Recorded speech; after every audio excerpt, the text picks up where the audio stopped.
Hello everyone! Welcome to another stream of Kanon. We're already starting off with the epic, music that's my favorite, so it's gonna be a good stream. And I was wondering if people even like this story, but apparently someone does. Ayu likes it, see? She thinks it's fun. So, let's continue, guys. Let's see how far we can get. Can we complete a story today? Something tells me no, but we'll get as far as we can. And we'll have a dang good time doing it. Hey Lily, how you doing? Good to see ya here. Hope you're doing awesome and good and stuff. This is fun! You're first, by the way, Lily. Welcome to the first club. I'm doing good. I just woke up, so I might be a little bit groggy, but I'm fine. How are you, though? How can you possibly describe the situation as fun? And by this situation, I mean wandering aimlessly through a frigid city covered in heavy snow, looking for something we can't find. Naturally, we still don't find what she's after. Is this the cliche of sharing an umbrella? Nicholas's birthday is today. Ooh, tell him to come on down. I'll sing happy birthday to him. Nobody thinks that in this day and age. You're happy for him? I am too. That's how I thought of it, is all. I didn't think of it like that at all. Not much of a dreamer, huh? It has nothing to do with it. It has a lot to do with it. Anyway, you should be busy trying to remember what you're looking for. It feels like it's up to about here. She points to her chest. You're almost there. But it wasn't here it was here yesterday. She points at her throat. Going down? You said it. Right next to me, Ayu, who has a small body, is walking as if clinging to my arm. But sharing an umbrella in the snow is unique to this city. He's sleeping? Well, when he wakes up, I'll sing him happy birthday if he stops on by. How can you always be so positive? No matter how tough things get or how sad something is, I always try to keep my chin up and remain positive. That's so like you, Ayu. So you said. When? A long time ago. Where? Where were we? She tilts her head. I think it was at a school or something. What school? A place where we studied and played. Pow. I know what a school is. Ugu, you didn't have to hit me. You're so close to me that you're easy to hit. Ugu, you're so annoying. There's no way it was a school. I only came to this town during winter break. Yeah. I suppose you're right. But never mind the past. What about this thing you're after? You're really sad that you will miss the snow. Oh, is the snow melting in your area, Lily? It could come back. Ah! What is it? Did you remember something? The taiyaki place is closed. Pow. Ugu, don't just silently hit me like that. Never mind the food. Focus on what you're after. But I really wanted to eat some. Oh, that's not going to happen if they're closed. Let's move on. Ugu, my taiyaki. Alright, yeah. I hope it appears again for you. And there's plenty of snow in this visual novel, by the way, Lily. Lots of snow. Ah! What is it now? Did you find something? It stopped snowing. Ugu, I didn't say anything wrong this time. Maybe you didn't, but whatever. Don't hit me for no reason. Do you really need to be under the umbrella if it's not snowing? Oh, right. She slips out from under the umbrella and raises her hands to stretch. The snow has stopped, but the sun will be setting soon. The snow had stopped, but the gloomy landscape remains. It appears that we won't even get to see the sunset today. Let's part ways for today, then. Okay, it's a shame we didn't find it. But I don't mind staying until it's dark out. Ugu, you're so mean. I'll see you around, Ayu. Yeah, later then. Don't eat and run, okay? I won't. Bye-bye, Yuichi. Waving wildly, Ayu runs down the shopping district and as it starts to get dark. Oh? As as I'm about to pass in front of the game center, I see a familiar figure and stop. That back of the head looks like it would be good to hit. Is Makoto. Makoto remains motionless, holding the half-eaten steamed bun in her hand. Even as I approach, she doesn't notice at all and is just staring through the window of the game center. There are high school girls standing in line. Friends are taking photos with each other using trendy photo booths. Makoto stands a short distance from the circle. Go on in. I give her a big pat on the back. Well, what are you doing? You eat G? You're as busy as ever, I see. If you're going to be surprised, you should do it all at once. When did you get here?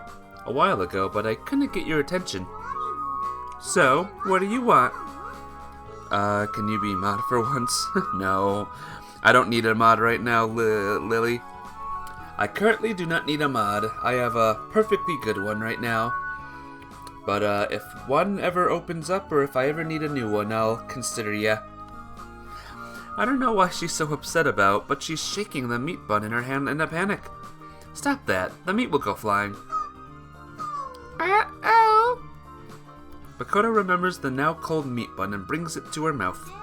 So, what do you want? She stares up at me. You should take a picture with them. What do you mean? You're asking that now? Even after you were watching them so intently? I don't want to take pictures like that. But you were taking some by yourself before. I was just curious is all. That's all. Or that's it. I've already lost interest. You're a really stubborn little brat, aren't you? Ugh, if you got nothing to do here, you can go home. Okay, I think I will then. Alright then, later. Makoto walks off on her own. Hey, we live in the same place, don't we? I don't want to walk home with the likes of you. Having said that, she suddenly disappears around the corner. Ugh, I'm stunned by her extreme response. Welcome home. Thanks for your hard work. She greets me like a young wife welcoming her husband back. How old is Akiko anyway, I wonder? The eternal mystery. Well, maybe I should go again today. I finish eating dinner and I'm about to return to my room when the thought crosses my mind. I get my coat and head back to the living room. I'm heading out. Huh? Today too? Nayuki seems surprised. Yeah. Was it another loss yesterday? Are you the only person here? Maybe. You might be. Of course there's me, of course, so we're both, here. Ha ha ha ha. No, they didn't show up. That's all I can say as I close the door. As usual, I stop at the only convenience store in the area and head to school. Crash! As I pass through the school gate, I hear a sound like a window glass breaking. I start running immediately. It's obvious that something must have happened to Mai. Uh-oh. After passing through the entrance door, without stopping to change my shoes, I find a hallway completely covered in glass. It's fine, Lily. You're not misbehaving or anything. No one's misbehaving in chat, so I think we're good. Snap. The wind breaks another piece down. Are you hurt? Mai, who had been crouching amongst it all, stands up. Glass shards fall from her body. Are you hurt? I ask again. I don't think so. When I get closer, I see glass shards mixed in with her hair. Hold still, I'll get it out. I get behind Mai and carefully brush away the glass. The monsters? All gone. I see. Lately... They've been running wild lately. The monsters? Yes. But I look around at the devastation in the hallway and sigh. Look at this mess. Well, no one will know who did it. Maybe you should think about calling it a day? I can still sense their presence nearby. I stiffened up at those words but continue speaking. Be that as it may, you shouldn't stay too long. There might be a teacher on duty. She glances at me and averts her gaze as if to say it doesn't matter. How late do you usually remain here? Until I can't sense them anymore. And what time would that be? Well, Maya's here while we watch TV at home. I wonder if she'll return home by the time we're taking a bath and going to bed. That's not the life of a student. I seriously wonder if there's any joy in her life. Anyway, go home. Got it? I speak firmly and then turn to leave myself. Mai may have an excuse or a means to escape, but I have no confidence in myself at all. When I finally look back, I see that Mai is still standing there with no sign of leaving. Oh Mai, what are you up to?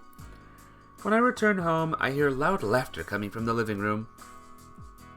Makoto seems to be in the mix as well, watching a variety show on TV with the other woman. I decide that it's best to leave them to their own devices. I head up to the second floor alone. I'm absorbed in reading for a while, and before I know it, the clock strikes 10. Makoto must be finished with her bath by now. I grab a change of clothes and leave the room to go in next. As expected, Makoto emerges in her pajamas. She's in an extremely happy mood as she plays with something in one hand. A closer look reveals that it's a lighter.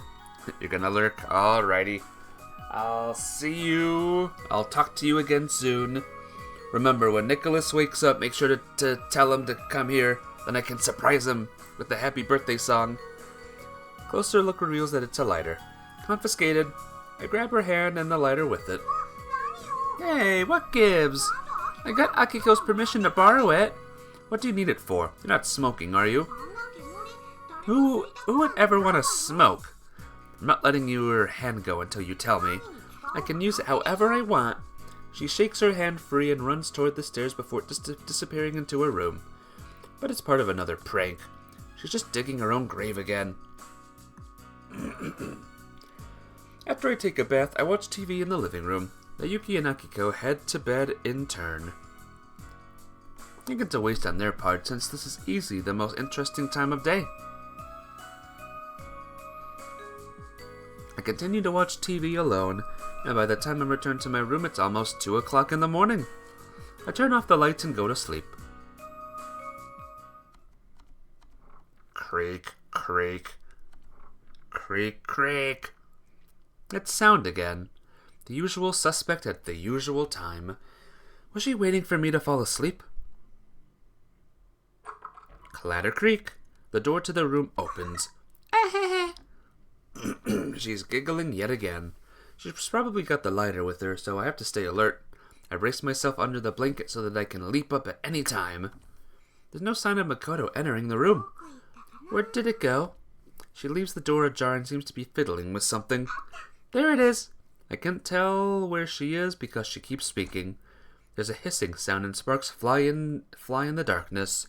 What's she planning? There's another hiss and the lighter is lit. The lighter makes it clear what Makoto is holding in her hand. Fireworks? In her hand, something that looks like a bunch of pinwheel fireworks. Makoto lights the fuses and releases them all into the room. What the? Pick them through the hallway. Attack Makoto with the fireworks. I hurriedly jump out of bed as if replacing Makoto, who had left the scene, and I grab the fireworks that are dancing on the floor one by one and throw them into the hallway, through the gap in the half-open door. Where? What? Makoto is apparently still in the hallway. Soon the fireworks will explode all at once. I close the door. Bang, bang, bang. Got her. Makoto's screaming overlaps with the sound of fireworks exploding. When the noise stops, I go out into the hallway. I see Makoto on her butt with tears in her eyes. Ow, you surprised me! The air is filled with the smell of gunpowder. Just then the light comes on. What is it this time? Akiko appears in the hallway with an astonished look on her face. Don't you worry about the neighbors. I'm sure the commotion just now woke them up. Makoto? Ow! Akiko glares at Makoto, who seems to be struggling to come up with an excuse. Fireworks, huh? Yuki peers out from behind her. Fireworks? Yeah. Shouldn't we all be doing fireworks together? How many times do I have to tell you? If you want to do something, you should just let me know. Okay. So you wanted to light fireworks? Yeah. Then we'll do that together next time. Akiko ends it there. Makoto can only nod in response to what Akiko says, so maybe she's already adjusted to Akiko's pace. I see. Wisdom comes with age. If Makoto continues to be admonished in this manner, she may eventually be cured of her bad habits. With that in mind, I return to my bedroom.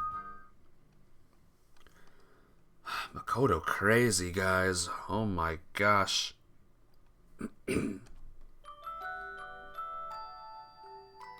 Guess what?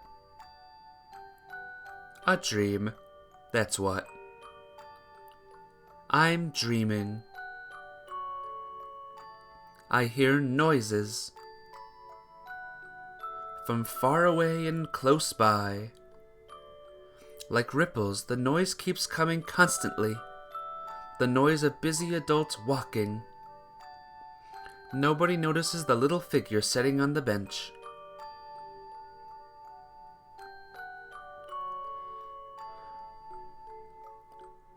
But who is the little figure? I wake up a little earlier than my alarm, so I enjoy dozing while staring at the ceiling. Maybe I should get up. I turn off the alarm before it can ring and slip out of the room. Walking along the cold floor of the hallway, I make my way to Nayuki's room. Nayuki, wake up! I shout Nayuki's name while banging on the door. I already know she won't wake unless I do this. The door clicks open and Nayuki pops out in her pajamas. Are you awake? Normally, being able to walk and open the door is a sign that you're awake, but Nayuki is anything but normal. Carrots! Carrots? I can eat carrots. I like carrots. You're still asleep, aren't you, Nayuki? I like pickled leeks too. She's definitely asleep. Pow. Huh? What? Good morning, Nayuki. What? Huh? She looks around as if unable to comprehend what's going on. Another fine morning, isn't it? My head kind of hurts. You must be hungover. But I don't drink. You gulped down an entire bottle last night. Huh? I offered you a cup, but you insisted on the bottle. I did not. You're lying. Then you drunkenly danced around while naked. Well, I never do that. I was as surprised as you are. You're saying it way too calmly. Anyway, I'm going to head downstairs. Hey, you can't just walk away like nothing happened.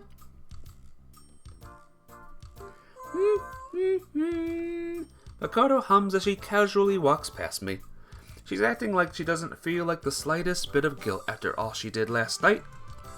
She's as inconsiderate as they come. What is it she lacks? Often it boils down to social skills. If you were to throw her into a harsh social environment where she doesn't fit in, she would realize how relationships between people are based on mutual support. Well then, the only thing left is how to prepare such an environment. Think about that as I head to breakfast. Good morning, Yuichi. When I open the door to the dining room, Akiko greets me with a smile, as if she had been waiting for me. Good morning. I walk past Makoto, who is silently eating her breakfast, and sit down in my usual spot. It's almost as if last night had been forgotten already. How is Nayuki looking, Yuichi? I think she's actually up today. You really are a godsend, Yuichi. She smiles leisurely as she continues making breakfast. I just sit in the chair and enjoy the fresh toast and freshly brewed coffee right in front of me. It's something that would have been unimaginable in my life until now, where both parents had to go to work early in the morning. Yuichi, you were lying earlier, right? Nayuki now seems awake as she makes her appearance. Good morning, Nayuki. Don't good morning me.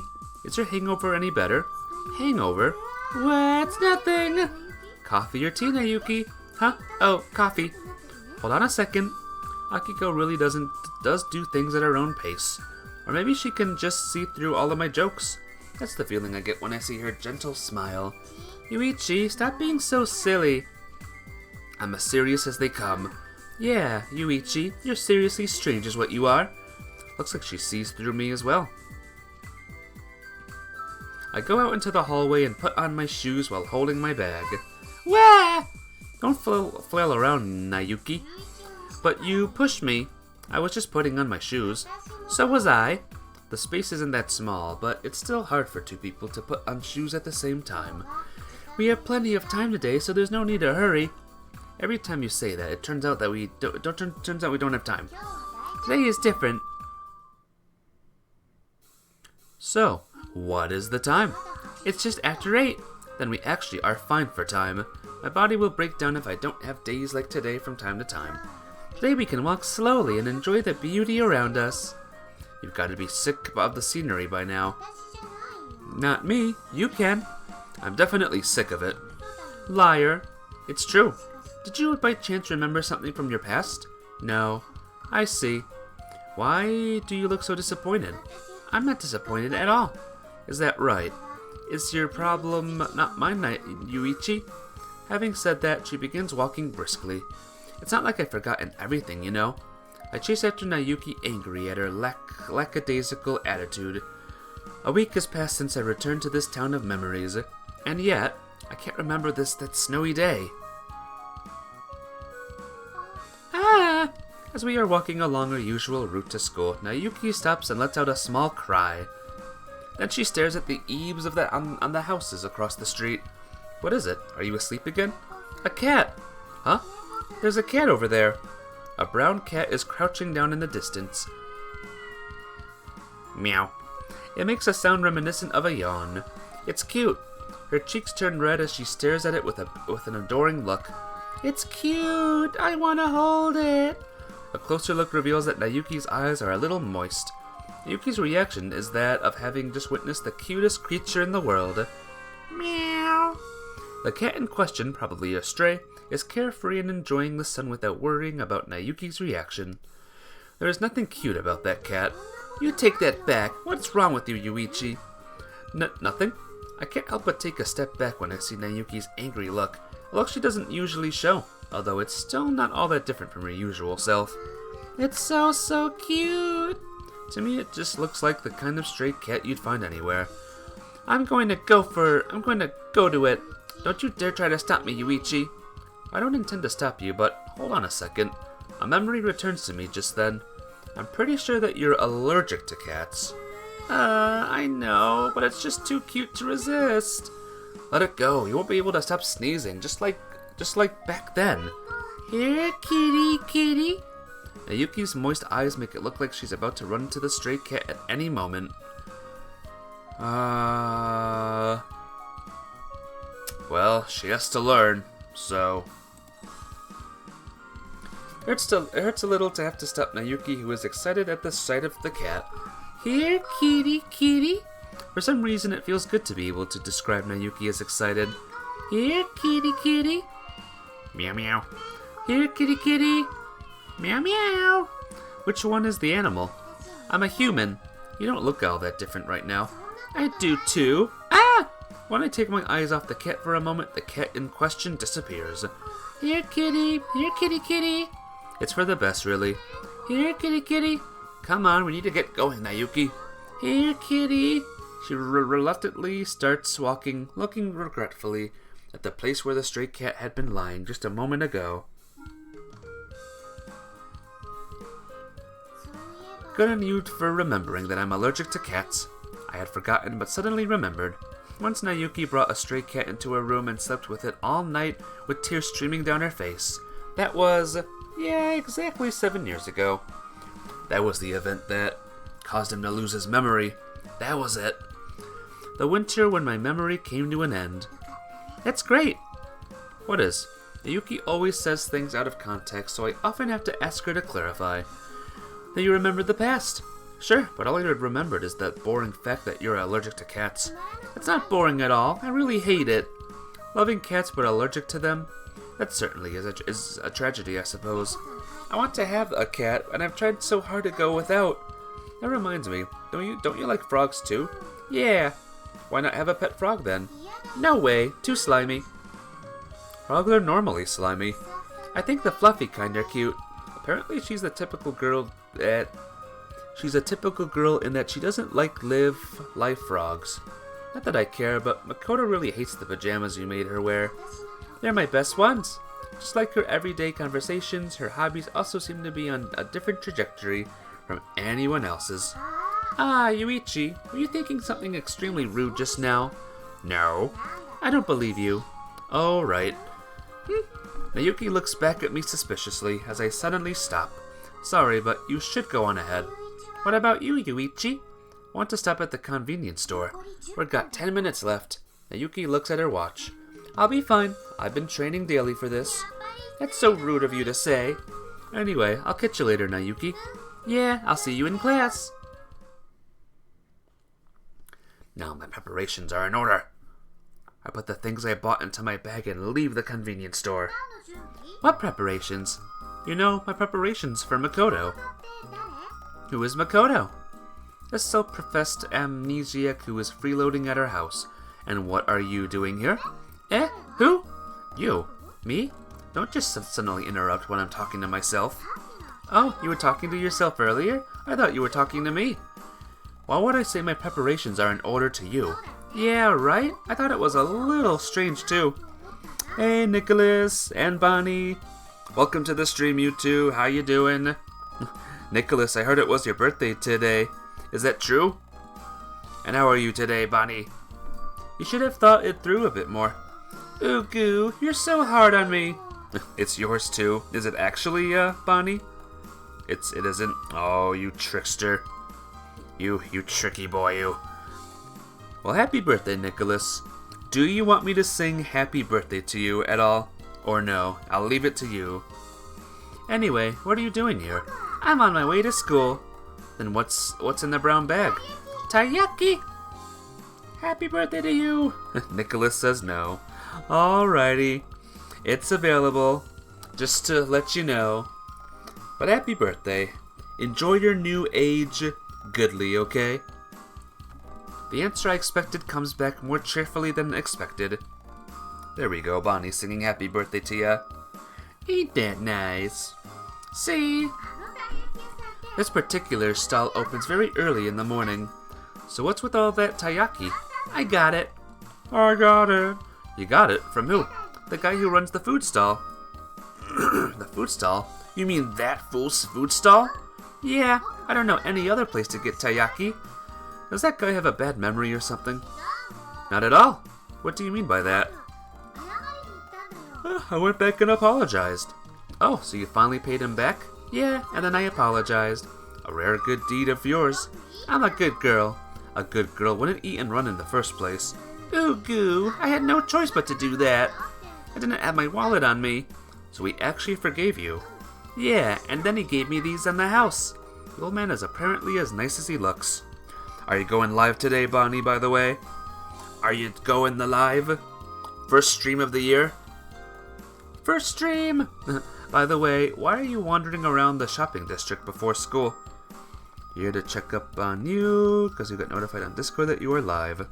Well, thanks for stopping by. Yep, I'm indeed live. As I always am, and I always will be forever. Ha ha ha ha. But thank you for stopping by. Why are you doing the same? I really had to buy something and now is my only chance. I always come here before school. Really have no idea what she means by that. You're gonna lurk? Alrighty. I'll see you soon. Lurk goodly. Does it mean that the shopping district is on her way to school? But we'll run out of time if we don't get moving. Ooh, goo. Don't eat that. You seem a little too laid back. Ooh, goo, but I just got these. You have school soon, right? Yes, but I always eat taiyaki on my way to school. I wonder what kind of school it is. Do you want some too? She then offers me a piece. Alright, fine. I guess I'll eat them all then. Ooh, goo, leave some for me. Maybe I'll eat the bag too. That's no good either. I'll eat your glove then. I love my gloves, so no. Fine by me. I'm out of time, so I'll just eat normally. Here, this is for you. I stuff the freshly grilled taiyaki that Ayu hands me into my mouth. This is really good. Munch, munch. I don't really like sweets, but this is on another level. Thanks. Huh? Are you already done? I can down this much in 3 seconds. You really should take your time and enjoy it. I don't really have the time for that. I don't have a watch on me, but I can imagine that I'm closing in on the danger zone.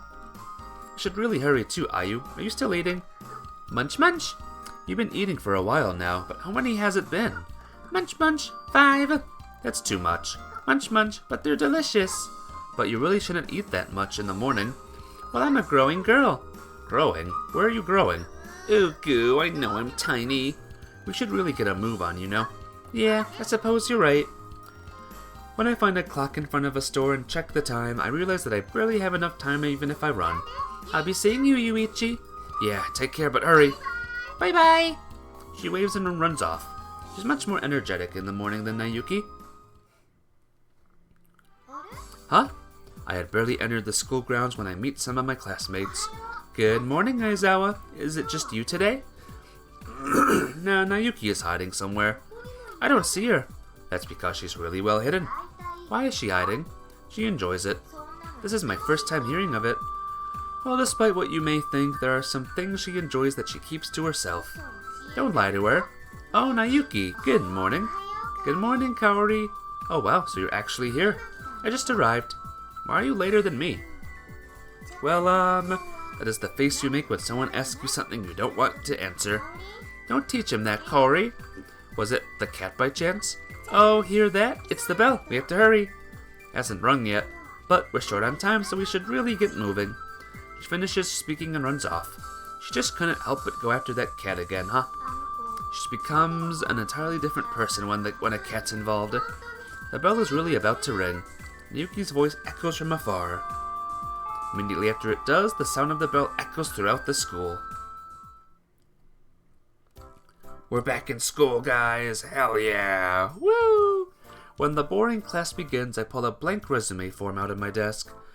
On my way to school, I stopped by the convenience store and bought it along with a listing for part-time jobs.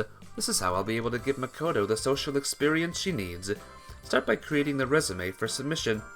Hey, welcome back, Lily. He arrived. Nicholas arrived. But he didn't want me to sing happy birthday, so I didn't. But welcome back. However, since her identity remains a mystery, I have little to write about.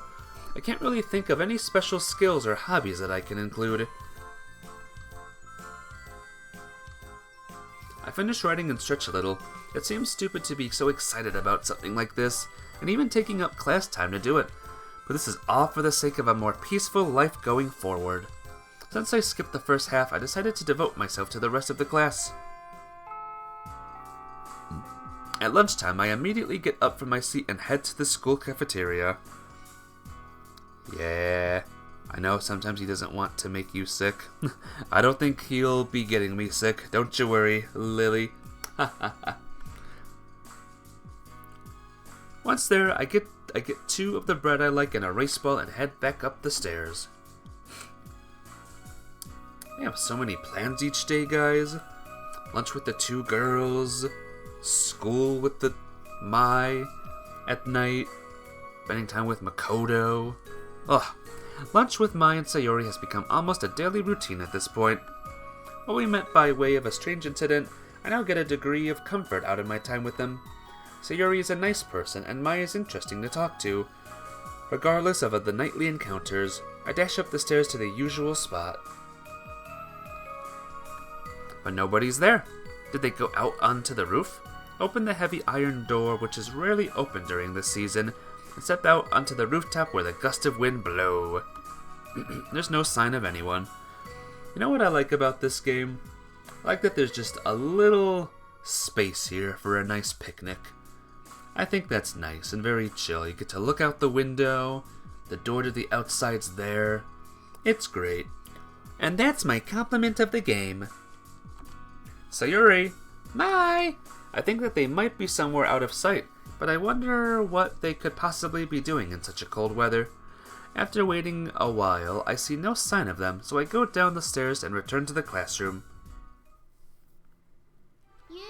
School is over, Yuichi. Huh? Doesn't really matter to me. I can just stay like this, on the other side of this endless sky. It doesn't matter to you. We are going home together today. I think Nayuki is really skilled at matter-of-fact retorts. So, what did you want to talk about? School is over. So I heard. We're going home together. Who is? You are. With who? With me. Why? It was a promise. Whose promise? Yours. My promise to who? To me. Why? It was a promise. Whose promise? Are you neither of you gonna put this to rest? Well, I had high hopes you might. Are you heading home too, Kitagawa? That was the plan, but I think I'll stop by the cafeteria for a bite to eat first. I see. Sorry to hear it. Later, guys. He quickly leaves the classroom. I get the feeling that he might have gotten the wrong idea. I wonder what's up with Kitagawa. As expected, Nayuki doesn't seem to have figured it out at all. We should be going too. Yeah, okay. We exit into the hallway, greet our classmates who are still in the classroom as we do. Ah! What is it? I forgot something. In the classroom? Yeah, a printout in my desk that I have to take home with me. Want to go back together? No, it's fine. You can go on ahead, Yuichi. Okay, then I'll be waiting at the front of the entrance. Sure, I'll see you there soon.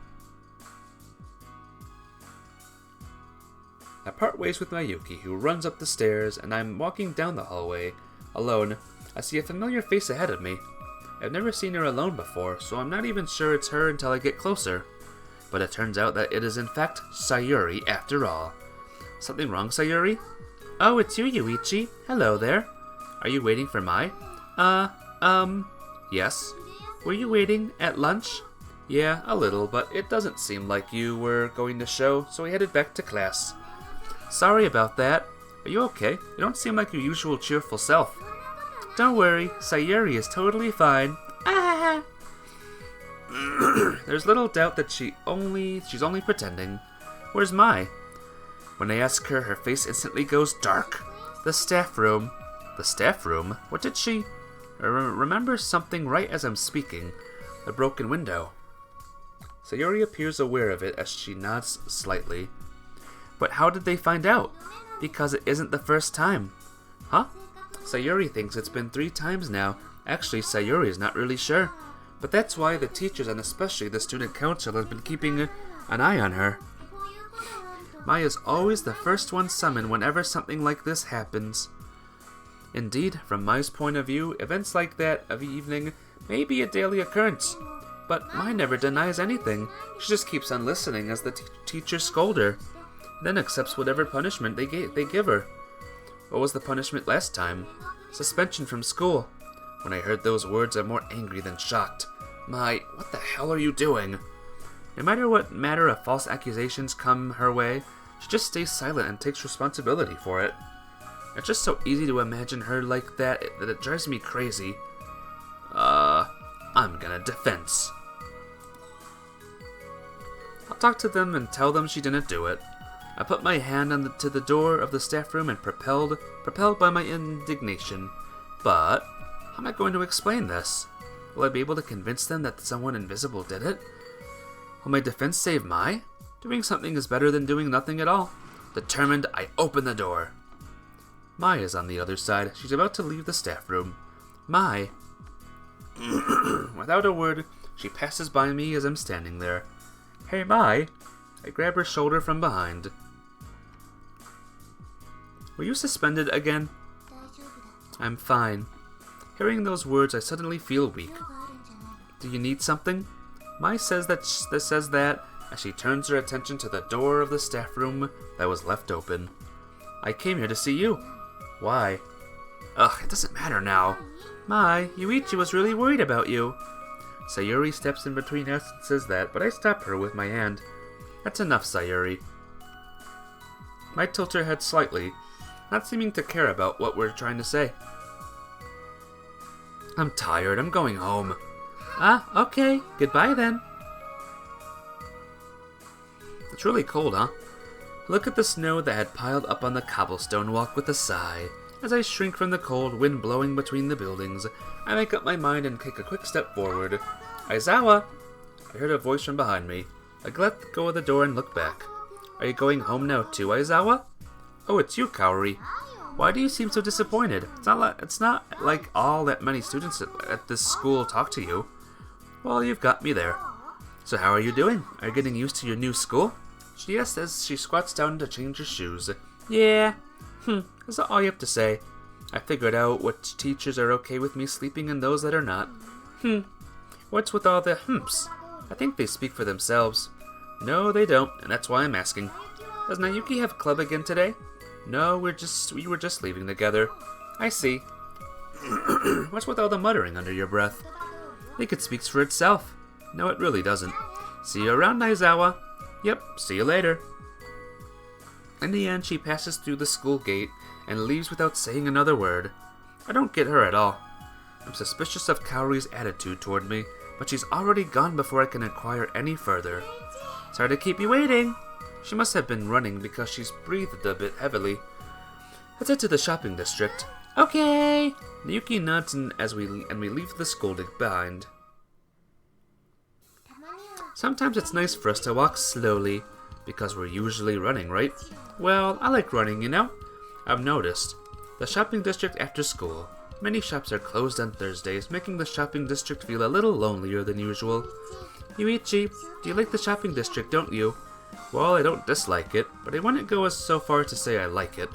Wonder if we'll get a sunset again today. I look up at the sky. Well, the weather is certainly good enough for it. It is kind of cold, though. You just have to put up with it for another 6 months or so. It'll last that long? I'm joking. Pow. I didn't deserve that. It was a bad joke. You're the one always telling all the bad jokes. Mayuki's gesture of holding her hand in dissatisfaction is oddly childish and strange. Oh, right. What are you up to tomorrow? Same as always. It won't be the same as always. There's no school tomorrow. Tomorrow is Friday, isn't it? It is, but it's also a holiday, so we have it off. Oh, really? I had no idea. I would have ended up waking her up and running to school. So what are you up to tomorrow? Yuki repeats her previous question, staring off into space. Staring off into space? You heard me. I'm going to stare off into space the whole day. That's a waste of a perfectly good day off, Yuichi. You're the one to talk, sleeping half of every day when there's no school. Sleeping is a way better way to spend it than just staring off into space. Nah, what I want to do is more constructive. Well, I guess that they're about the same. Yeah, they are. She smiles. Now that I think about it, I'm kinda hungry. She clutches her stomach sadly. Now that you mention it, I'm kinda hungry too. Of course I'd eaten lunch, but it's about time for me to get hungry again. Let's eat something. Shall we go eat something? Strawberry sundaes. She answers immediately. Hiya, kaya, strawberry sundaes. The coffee shop we went to the other day? Yeah, but I'm not treating you today. Aww. Don't aw me. Don't me either. Zzz. No sleeping. I'm only joking. Do that and I'll leave you behind. Wow, wait, Yuichi. Hayakaya is this way. She points in the opposite direction as I started running. I was only joking too. No, you were running very seriously just now, Yuichi. I'm always serious. You're contradicting yourself. Let's go, Nayuki. Okay. Ooh, new scene. That was delicious. The iron spoon slides into the empty glass bowl with a clang. The large bowl that had been filled with strawberries and cream is now completely empty. I can't handle sweets like you can. I think I could handle another 3 bowls. You'll spoil your appetite for dinner. Yeah, you're right. She nods but seems reluctant to leave. Yuichi, can I have one more at least? You're gonna get fat. Just go without for now. Okay. Shall we be going then? Yes, next time we'll look for that CD you're after. Sounds good. I'll grab the check, pay at the register, and leave the warm shop. I'm glad you found your CD. But the shop wasn't too well hidden. The entrance is in a secluded location and there's no signboard. No wonder I couldn't find it even though I've been looking all over the place. But you found it because you never gave up. I guess. As I put the bag from the CD shop in my bag, I think about maybe lending Nayuki the CD as well. The sun is setting. Nayuki looks up and whispers. Her face has dyed in red. Let's go, Yuichi. Yeah, it'll be dark before long. Let's come back here again. Next time you don't have a club. Yeah. We go through the gate and open the front door. I'm back. I'm home too. Oh. Makoto is putting on her shoes at the entrance. Going somewhere? Huh? The shopping district. To do what? To buy meat buns. With what money? The allowance I got from Akiko. She's going to spoil you rotten. See you around then. After putting on her shoes, Makoto hoists herself up and opens the front door. Wait, I stop her. What? come back for a second. I have something to discuss. But it's getting dark. What do you care? I grab Makoto by the scruff of her neck and drag her to the living room. What? Look, I spread out the part-time job information magazines on the desk. What is this? Makoto picks up one and looks inside. This is boring. If it's nothing but words. It's not supposed to be interesting. It's supposed to help you make money. And with money, you can buy a lot of comics. That piques your interest, doesn't it? I can make money? Yeah, if you work for it. Work? You borrowed money from me, right? Yeah, but... And you want to buy a lot of comics and meat buns, right? Yeah. Alright then. So what kind of work do you want to do? Work that allows me to read comics? Don't be so quick to look for something that lenient. But... I'd put someone like you on a job that requires you to stand upright for 24 hours at a time. Wow, but in that case I won't be able to come home for dinner. You moron, do you really think a job like that exists? Maybe. I guess not? Well, for argument's sake, this might be a good fit for you. I point to a corner of the information magazine. Makoto looks closely at it and reads where I'm pointing. A comic book cafe? What's that? It's a coffee shop with a large selection of comics. Can I read them? Of course not. Oh, but when there aren't many customers, you might be able to get permission to read. Really? Well, it probably depends on the place. So, what should I do there? It says waitress, right? You take customers' orders and bring them drinks and food. So drinks are served too, huh? Not for you, they aren't. I know. Okay, then, you can apply for an interview over the phone. Huh? Right now? The sooner the better. Here. I chase Makoto, who is frowning nervously, to the phone. I'm calling about an interview. Yep, for the part-time job. Don't say yep. Yes, I understand. I'll go there. She hangs up the phone. How did it go? They told me to come at 10 tomorrow morning. Oh, that's great news. She leaves the room with her shoulders slumped, as if it isn't great news to hear it to her at all. After eating and taking a short break, I get ready to go out and go upstairs. I'm heading out. I peek my head into the living room and then close the door. Maybe she won't be there tonight.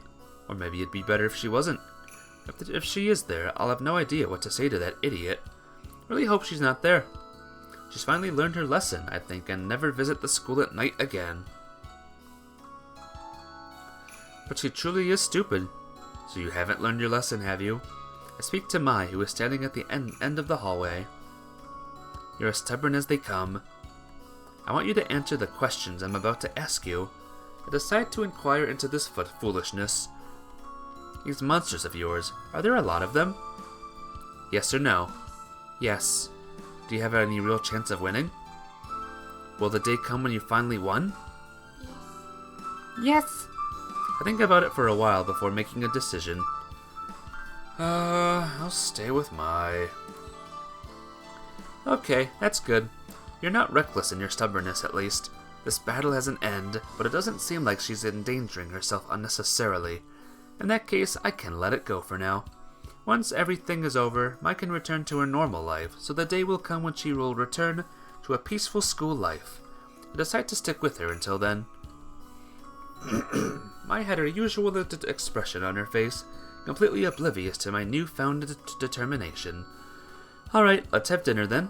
When I say that, she nods silently. I take out an assortment of sushi from the bag I'm holding in my hand and open it. Maybe something warmer would have been better. I don't dislike sushi.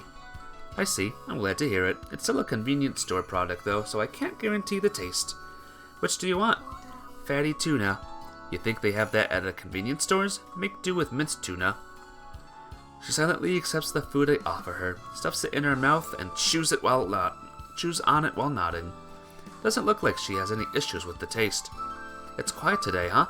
I look around at the window glass, which was still broken this morning, and mutter to myself, they've already been repaired. Mai stops moving. What is it, Mai? I like some salmon roe. You were just thinking? Although I'm taken aback by her unexpected words, I give her what she asked for anyway. Mai is her usual self. Mai is always calm as a cucumber.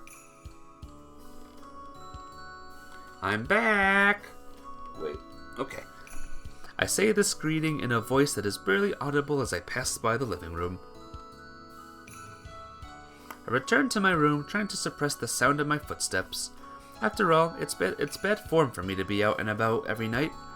However, I can't leave without saying anything, so I try to call out to Nayuki whenever I go out. What does Akiko actually think about it? Is it really okay for me to keep doing this until I'm scolded? I feel guilty about it, but it's probably okay. I decide to lie down on my bed until it's my turn to take a bath. When I return to my room after taking a bath and brushing my teeth, I feel something strange. Something is strange. Look around the room. Under the bed, set behind the curtains and is in the shadow of bookshelves, the closet. Fabric is sticking out from the gap between the double doors. But it's not from any clothes that I possess. Frogs printed on green fabric. So she thinks she can hide there of all places. Well, what should I do? Rearrange the room. Wonder what rearranging the room is gonna do. Unless we lock her in or something. Excuse me. I look around the room and start rearranging the furniture. I move the bookshelf and bed by myself and line them up in front of the closet without leaving any gaps. Phew! Let out a sigh of relief after a job well done. I think this arrangement fits my mood today. Turn off the light and go back under the covers. Around midnight, there's a thumping noise. Ow! I hear what sounds like a human voice, but I ignore it and continue sleeping. Poor Makoto. Yuichi? Yuichi? Yeah? What is that? I turn around to see Ayu pointing to a section of the shopping district. That's the mascot character of the pharmacy. Not that, next to it. Next to it, the arcade? Yeah! There's a claw machine in front of the small arcade. I wonder what that is. You don't know about the claw machines? It's my first time seeing one. It's a game where you try to grab a toy inside using a claw that you control with 2 buttons. What happens if you grab one? You get to take the toy home. Really? If you can grab it. What's wrong? Ayu continues staring intently at the claw machine. I want a toy. Want to go play? Yes. I'm not sure what attracted her to the machine, but she starts running toward it. This doll is cute. She fixes her gaze on one of the dolls in the showcase. Do you think I can get it? Probably not. Ooh, goo. If it were that easy, all the toys inside would be gone already. But you won't know until you try. Well, try it then. I put a 10 yen coin into the slot. Wait, I'm not ready yet. No amount of planning will get you anything from machines like this. Better to just swing it. Okay. She starts pressing the buttons with a tense look on her face. The claw moves slowly and stops in the middle. That's a good spot. Really? Maybe you'll get the doll after all. I'll do my best. She presses the button to move it forward. The claws stop halfway, just about the head of a particular doll. As Ayu and I watch on, the claw goes down and then comes back up with nothing. Son of a bit! Ooh, goo, I couldn't get it. Want me to try for you? Are you good at this? Sort of. I nod smugly. I can even grab 2 or 3 in one go. That's amazing. I'll grab a lot of toys and you can pick the one you like. I insert another coin into the machine with Ayu looking on in awe. Yuichi, that's enough. No, I almost got it there, this time for sure. You said the same thing last time. I'll definitely get it this time. But you've already used more than 1,000 yen. That's normal for a claw machine. Don't blame me if you use up all your money. I'm out of money. You went too far, and I didn't get a single toy. Yeah, is this machine out of order? It was moving correctly. Then how did this happen? You had bad luck today. Sorry, I couldn't give you a present like I promised. I don't mind. You were trying your hardest, and that's enough for me. Ayu smiles at me as I wallow in disappointment. Let's go get some taiyaki before heading back. I don't have any money for that anymore. I treat today. She nods to herself and starts walking. Yuichi, hurry up before the shop closes. Seeing that smile on her when she turns around fills me with great joy. Then I start wishing in my heart for life to continue like this forever. And then I wake up. A national holiday! Apparently. Oh, no more dream. No more dreams, guys. When I wake up, I move the furniture back to where it was yesterday evening and open the closet. As expected, I find Makoto's small body, fast asleep and completely exhausted. I push my clothes aside and enter the closet. Wake up, it's morning. She's sleeping so soundly that I almost feel bad about trying to wake her. An open package of tofu lies next to her. The contents are slightly chewed. Suppose she brought it with the intention of dropping it on my face. She went wild in the middle of the night and got hungry, leaving her with no choice but to eat this. Will she ever tire of this? I've won every one of our battles so far. It's the first thing that comes to mind when I look at her small curled up body. Ah! After washing my face and brushing my teeth, I returned to the hallway to find Makoto, who I had left sleeping in the closet. Good morning, Makoto. Ow! You're supposed to say good morning back to me. Oh, good morning. You're looking a little rough this morning. I didn't get enough sleep. It was cramped, it was hard to sleep. I couldn't sleep very well. She is unsteady on her feet. You poor, poor thing. Whose fault is it? I don't know. Whose fault is it? Ow. What? Were you trying to prank me again? No, it's my fault. Proof that she hasn't learned her lesson. How long is she going to continue this charade? You were up all night reading comics, weren't you? And hey, you have an interview at 10. Oh, right. Hurry up and get ready. Okay. Good morning, Yuichi. Good morning. I'll have another helping, Akiko. Okay. Yawn. Nayuki is probably still sleeping. Looks like she has no club activities today, so we should just let her sleep as long as she wants. Probably for the best. She'll wake up in the afternoon if she gets hungry. It's amazing that she can sleep so much. Akiko, more eggs, please. Okay. Where's Makoto? She said she didn't have an appetite this morning and went out immediately. I see. Are you worried about her? She probably doesn't have any appetite because she eats too many meat buns. Can you pass the soy sauce, Akiko? Okay. Well, she has an interview today, so lower energy levels might do her a bit of good. Akiko, these pickles are super delicious. Wait, what are you doing, Ayu? Asking for seconds. Not that. What are you doing here? I'm eating breakfast. Eat it at your own house. Cuckoo! Yuichi, leave the poor girl alone. Yeah, what she said. Don't say that yourself. Yuichi, leave the poor girl alone. Please don't cover for her, Akiko. But I'm the one who invited her. Yeah, I invited her. I seriously have no idea what's going on here. When I took out the garbage, Akiko begins to explain the situation slowly. At that time, Ayu happened to be passing by. Yeah, I was just passing by. And then, I asked her if she wanted to have breakfast together. And then, that's it. Akiko, yes? Don't just invite random people off the street inside for breakfast. I sigh as I speak. I mean, the more the merrier, right? She puts her hand on her cheek and disappears into the kitchen. What can you say? This is Akiko being Akiko. Yuichi, Akiko is quite the cook. Should really show a bit more restraint, you know? But I'm hungry. She's smiling as she puts pickled veggies on her second helping of rice. When did breakfast in this house change to a Japanese style? It was toast and boiled eggs up until yesterday. Akiko asked me if I wanted bread or rice, so I said I'd like rice. So maybe that's why Akiko went out of her way to have rice on hand. This isn't a family restaurant. Akiko told me she pickled the veggies herself. I envy people who can cook as well as her. What about you? Can you cook? I can also cook my fair share of things. You're just brimming with confidence, aren't you? I have at least one special skill, you know. To eat and run. Ooh, I meant cooking. Cooking, huh? Ooh. I feel sorry for Ayu, but no matter how I look at her, she just doesn't look like she's good at cooking. Appearances can be deceiving, however, so there's always the possibility that she's some sort of culinary master. What? With Ayu tilting her head in wonder, I stuff my mouth full of the breakfast and that's brought to me. My breakfast is rice and salted salmon.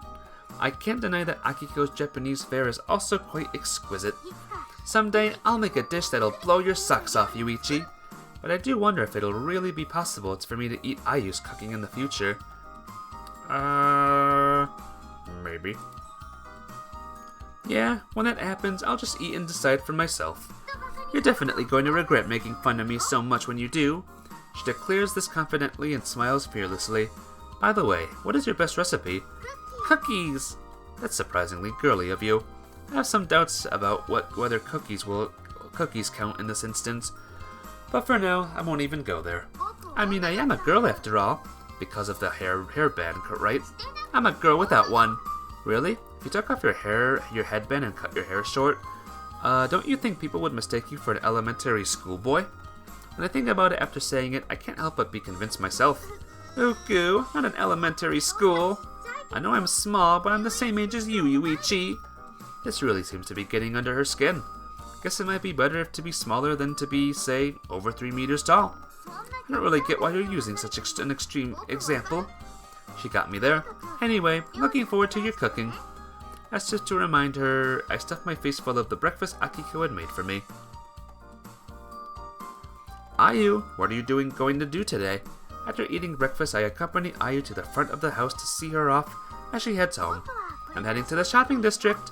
It's not even 10, so most of the stores are closed. Yeah, even if the shops are closed, I can still search the sidewalks. Search, huh? There's something I lost. So you're still looking for it? Yes, I'll keep trying it until I find it. I see. I really hope you find what you're looking for. Thanks. Keep supporting me, okay? Sure thing. Bye-bye, Yuichi. Please tell Akiko that the food was delicious.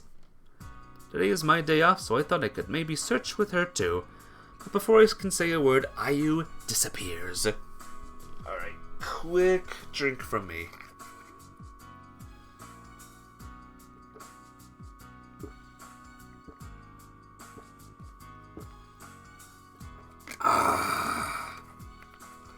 Ayu disappears. Ayu's gone. She's always in such a hurry, but maybe that's a reflection of how important it is. I really hope she finds it. It's too cold to stay outside, so I hurry back inside. When I return to the living room, Nayuki is still nowhere to be found. She must be sleeping soundly, recovering from the fatigue of her club activities. I turn on the TV and flip through the channels, but quickly turn it off after finding nothing of interest. It's been more than a week since I moved to this city, and yet I still don't have any friends I can hang out with on my days off. Basically, I have nothing to do. Maybe I should wake Nayuki and hang out with her. For a moment, the thought crosses my mind, but knowing I'd feel sorry for her, I decided against it. Maybe I should sleep too. This life is completely different from the one I led before, but there's little doubt that I'm feeling tired. When I lay down in bed and close my eyes, I'm easily able to fall back to sleep. Yawn. When I open my eyes, the orange light is so bright that I unconsciously roll over. I don't know how much time has passed, but it seems like it's at least the time when I can feel this at the afternoon sun when I'm lying in bed. I grab the nearest bedside clock and check the time. 4 o'clock. On a typical weekday, this is the time I'd normally get home from school. I get up and sit on the bed. It's quiet. Yawn. After fighting back another yawn, I leave the red-stained room. The blood-stained room. It really is quiet. There's nobody in the house. Yuki and Akiko apparently went shopping for dinner together. Even though the house is spacious, it feels even more spacious when you're alone. I plop down on the sofa in the living room and turn on the TV. For a while, I try watching weekday TV programs that I don't usually watch, but that quickly gets boring. Yuki and Akiko still haven't come back. I'll go out too. Maybe I should go out. Won't really serve any purpose, but it seems like a better idea than sitting at home and watching boring TV. I go back to my room and put the coat off of the hanger. Hey, Mafia! Lurk away, my friend. Whatever you're doing, do it awesomely and wellily. Is that a word? I don't know. I just put my wallet in my pants pocket and head out. I close the front door with the spare key and put it in my pocket. Well, where should we go? Shopping district, school. Let's go to shopping district. School's closed. No reason to go to school. For now, I decide to make the shopping district my destination. Maybe I'll discover something new there. As I'm strolling down the street, I spot a familiar face. Hey! Ah, Yuichi! Ayu sees me as well and comes running in my direction. What's up? Are you still wandering around here? I was, but I'm just about to head home now. How did your search go? Not good at all. I see, but you're not giving up yet, are you? No, I'm still gonna try my best. It's really that important, huh? Yes! Her usual smile has a hint of sadness to it. But anyway, I should be going. Alright, get home safe, okay? I will. This time she nods happily. Bye-bye, Yuichi! I part ways with Ayu, who is waving at me, and suddenly look up at the sky to see that the sun is beginning to set. I should probably get going too. Somebody should be back home by now. I turn around and start heading back. After dinner, when I go to the hallway and return to my room, I see a figure at the entrance. Makoto was there, quickly putting on her shoes. She didn't make eye contact with me during dinner, and when she finished eating, she left the table alone in a hurry. She was supposed to have an interview today, so she probably ran away, because she didn't want to be asked about the results. Hey Makoto! Wah! Hold up, why the surprise? I catch Makoto by the scruff of her neck as she tries to rush out of the house. My meat buns! How was the interview? I went to it. And then what? I interviewed for the job. And after that, I failed. You failed? But the results haven't been announced yet, have they? I mean, they told me I could leave halfway through the interview. What the hell did you do? I didn't do anything. Liar. I just dozed off and then The shop is gonna close. Come here. I drag Makoto back into the living room. Well, what do you want to do, Makoto? I want to play. For work, you idiot. You don't have to shout. This is my way of providing tough love. Do I have to choose another one? Yes, you do. I grab a part-time job information magazine from the book and stand and place it in front of Makoto again. Here, look for something yourself. Ow! While Makoto is making her usual growling noises, Akiko approaches with a curious look on her face. What are you looking at? A part-time job information magazine. Who is going to start working? Yuichi. You are. Ow! Bootleg Bonnie is the best Twitch streamer. Oh my gosh. Bootleg Bonnie is making me self-promote in his own channel? Uh-oh. Nah, it's fine. I'm messing with ya. There, I said it. I hope you're happy. Huh? You're going to do a part-time job, Makoto? Yeah, she's sorry about just fooling around all the time. I never said anything like that. Well, would you like me to introduce you to an acquaintance of mine? Oh wow, that sounds perfect. What kind of work is it? The plot thickens as Makoto continues to mutter off to the side. She runs a daycare center, and they always seem to be suffering from staff shortages. A daycare center? I shift my gaze to Makoto's face while thinking about the job details. Ow! No matter how I look at it, I can't help but feel that Makoto would be better off being left at a daycare center than working at one. It just involves playing with kids, so anyone can do it. And the daycare worker is my friend, so you don't have to worry if something goes wrong. Akiko claps her hands together, clearly pleased with the idea. I wonder if I can handle that. You can, I guarantee it. Caught up in Akiko's enthusiasm, Makoto nods her head. Akiko tends to have that effect on people. Although she can be pushy, she never makes anyone feel uncomfortable.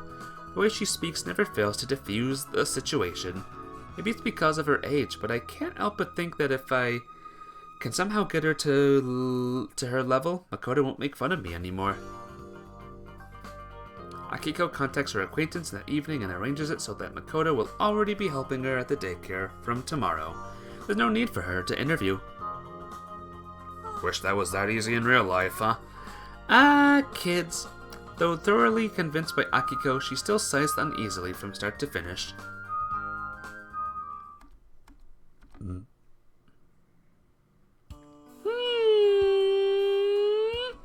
Sitting at my desk, I start to nod off for a bit. I had hoped to finish my homework by now, but I find myself unable to solve a single problem. But it's already time. I should head out. I dress warmly and leave the room. I know it's a day off, but I bet she'll still be there. I mean, monsters don't take days off, do they? That's why I think she'll be there. There's no rest for the wicked, or for her, for that matter. After procuring a midnight snack, I sneak into the school building at night, where no one is supposed to be there, as usual. And there she is. Working hard on the holidays, I see. So hey, have this. I thought I'd go out all out today. It's a beef bowl. A beef bowl. Do you dislike beef bowls, Mai? I don't dislike them. I see. That's good. You like more broth or less broth? More. Oh, good call, Mai. Here you go. Mai accepts the bag containing the beef bowl that I hold out to her. Let's eat before it gets cold.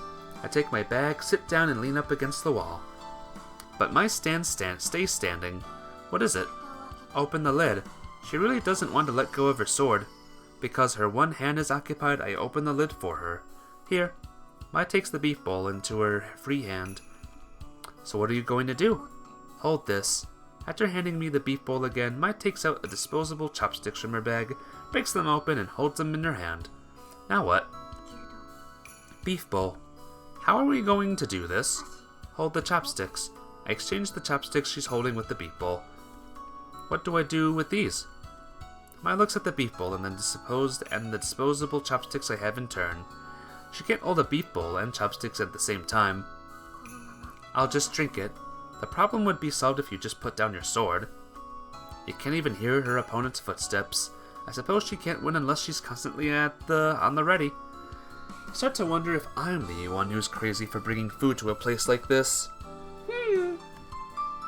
Munch munch. I hear the sound of chewing. When I look, I see Mai standing next to me, leaning against the wall, eating the beef bowl with chopsticks. Her sword is propped up in a position where she can easily reach it. I suppose this is the solution Mai came up with for how to eat food while on active duty. Is it good? It's good. I'm glad to hear it. I also sit down and open the lid of my beef bowl. You can smell the meat broth immediately. It almost feels like I'm ruining the mood. Munch munch. As usual, Mai is absorbed in eating and oblivious to her surroundings. It suddenly occurs to me that I should probably bring food that better suits the situation.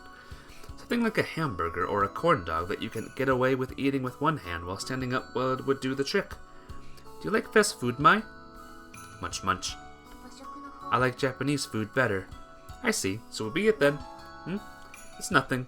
Eating Japanese food while standing up doesn't exactly paint the prettiest picture. But if it was something like skewered rice dumplings, for example, she might at least come across as cool like a samurai or something.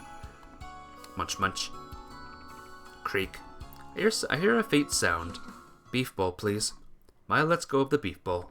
Huh? Oops. I hurriedly catch the falling beef bowl. Hey, is it here? She nods. Good luck. I'm not finished with that yet.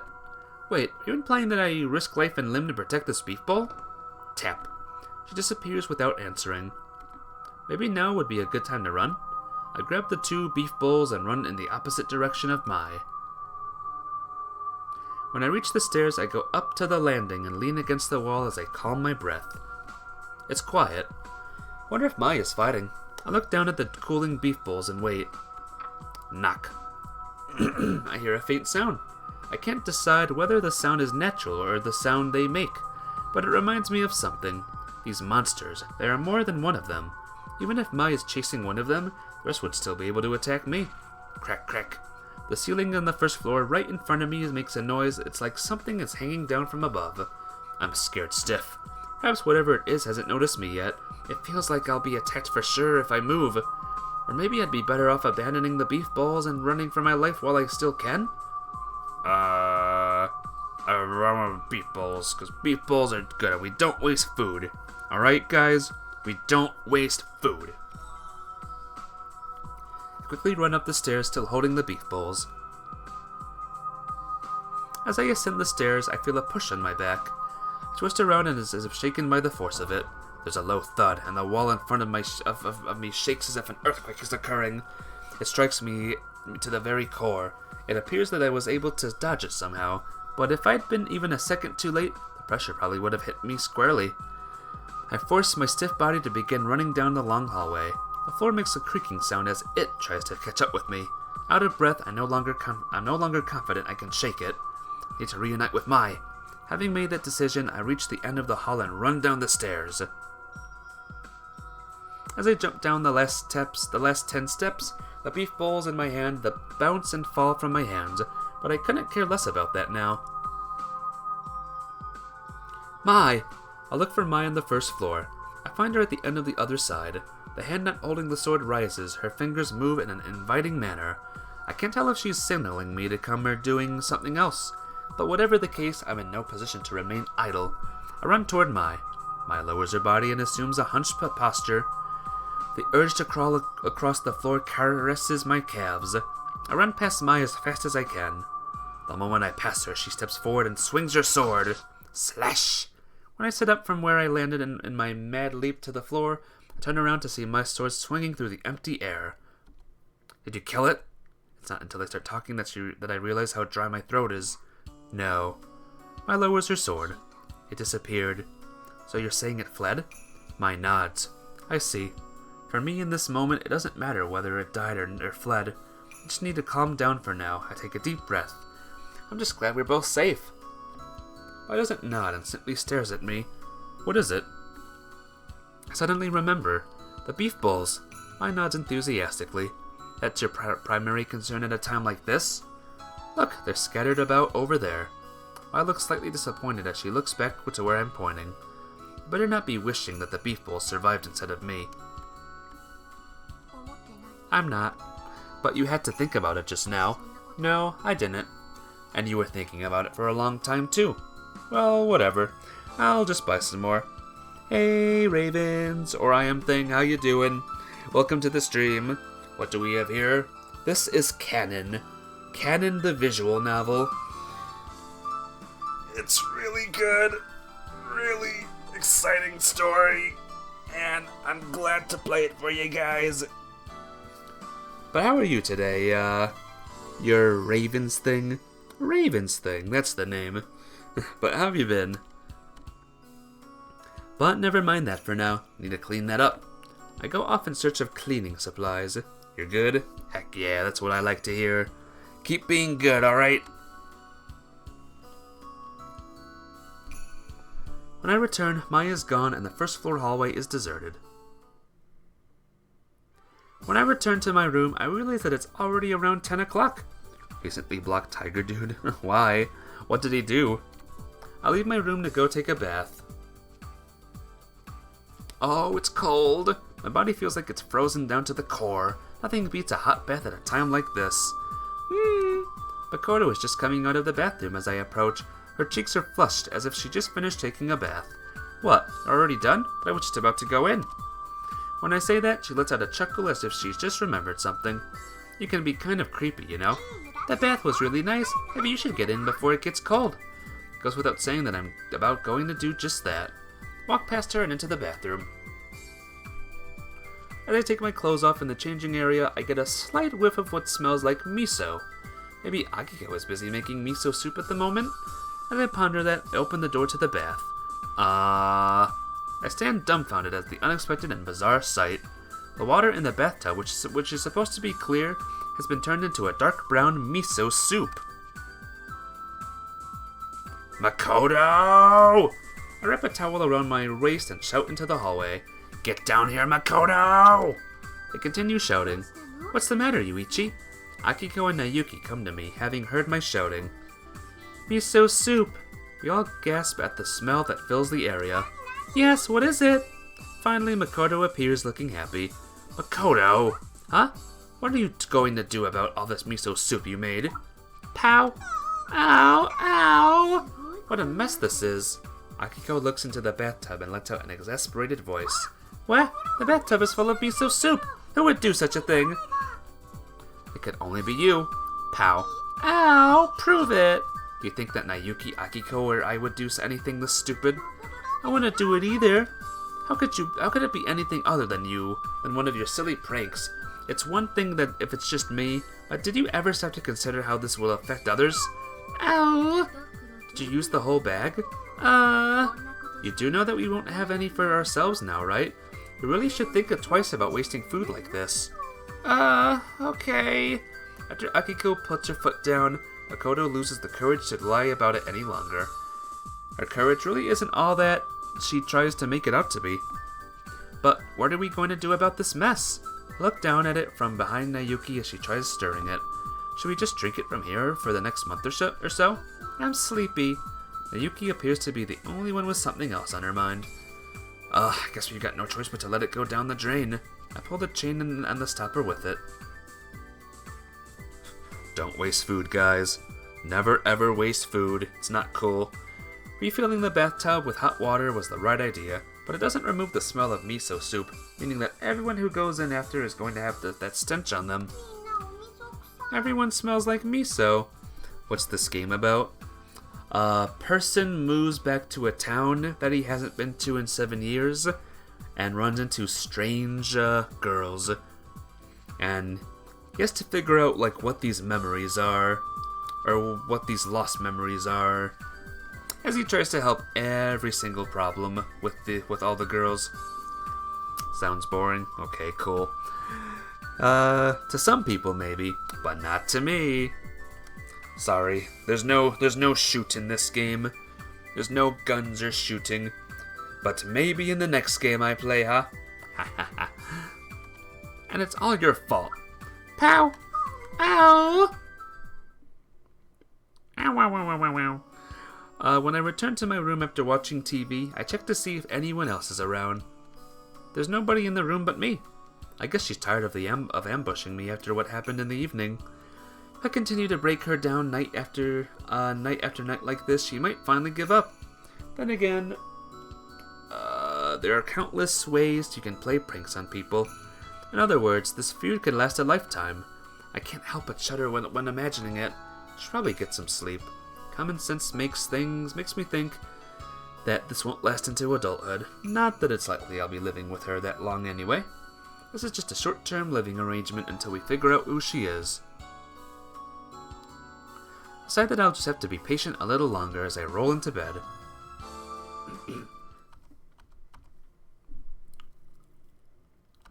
Awoken by a sudden tremor, I slip out of bed and sit up. When I bring my face closer to the clock and look at it, I see that it's only 1 o'clock. A toilet trip sounds good right about now. I stand up and leave the room. I walk in the dark, watching my step as I do. Bam! Too focused on my feet, I accidentally bump my head on something. Ow! Shouts out in pain. I raise my head and see Makoto's face. What on earth are you doing this late at night? Oh, well, you're obviously on your way to my room, aren't you? Huh? Nah, I just couldn't sleep, and I thought I'd go play a little, in the middle of the night? Yeah. So what is this? I take Makoto's hand and thrust it at her.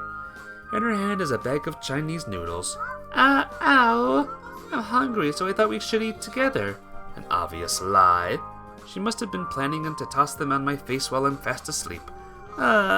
Like a cornered child, Makoto awkwardly waits to see how I will react. As for the noodles, I'll eat them, because noodles are flippin' delicious. Let's eat then. I'm kinda hungry too. But really? Doesn't appear to be the reaction she was expecting. Hey, come on, they're no good raw, are they? What are you going to do? I take Makoto by the hand and head downstairs. Bake yakisoba. Yakisoba so good. Sizzle! There's a loud noise when I dump the Chinese noodles on top of a thin layer of oil. It somehow feels even louder at this time of night, and I then add some freshly chopped cabbage. While stirring with chopsticks to keep the noodles from burning, I sprinkle salt and pepper onto them with my free hand. Once the water has evaporated and it starts turning brown, I pour some sauce on top. After mixing it evenly, I turn off the stove. Bon appetit! Ow! After distributing the food evenly onto 2 large plates, I take a seat. Have some seaweed. Sure. Eat up. Sure. I'm not actually all that hungry. However, I thought it would be better to cook it and force myself to eat it than to have it dumped on my face, or to have Makoto chew on it only to waste it. And besides, a little positive interaction could do us some good. I don't know why she hates me, but first impressions often change a lot after you get to know someone better. This could be a good opportunity to correct the courses a little. Is it good? Yeah. Makoto is eating with her head down, her mouth the only part of her that's moving. Well, there's more where that came from. Really can't eat all that much. Don't keep asking for midnight snacks. You can just wait until morning like the rest of us. Well, I love yakisoba, so I sometimes crave it, even if only a little. She seems embarrassed as she replies. The way she desperately tries to come up with an excuse can be pretty amusing at times. Stop buying and eating all those meat buns and eat yakisoba instead. I found a good yakisoba restaurant around here. You can even get it to go. But I like meat buns even more. Apparently she's not ready to give up her beloved meat buns just yet. I see. Well, so be it, then. I can make some yakisoba too, so just let me know whenever you want some. Sure, but I really think this will hold me over for a while. She answers that way while making slow progress on her food. She's probably not actually all that hungry. Well, the two of us need to finish up what we made. Eat a lot, Yuichi. Oh, I will. Pick up my chopsticks and look at the yakisoba in front of me. In spite of what I said to Makoto, the sight of it alone is giving me heartburn. What's more, there's still enough left in the frying pan for one person. How many bags did I open? I think it was 3 or 4, but I was half asleep, so I'm not really sure. It's a small miracle that I didn't cut my finger making it. But I'm used to making yakisoba, so I guess I made it on autopilot, like walking a familiar way to school. Take a bite and find that it doesn't taste half bad. I still don't think I can eat it all, though. When I hear the sound and look toward the door, I see Nayuki peeking in at us, sleepily rubbing her eyes. Yakisoba! Want some? Yeah! Perfect timing. I was worried I'd make it too much. I prepared a 3rd plate and serve it to her.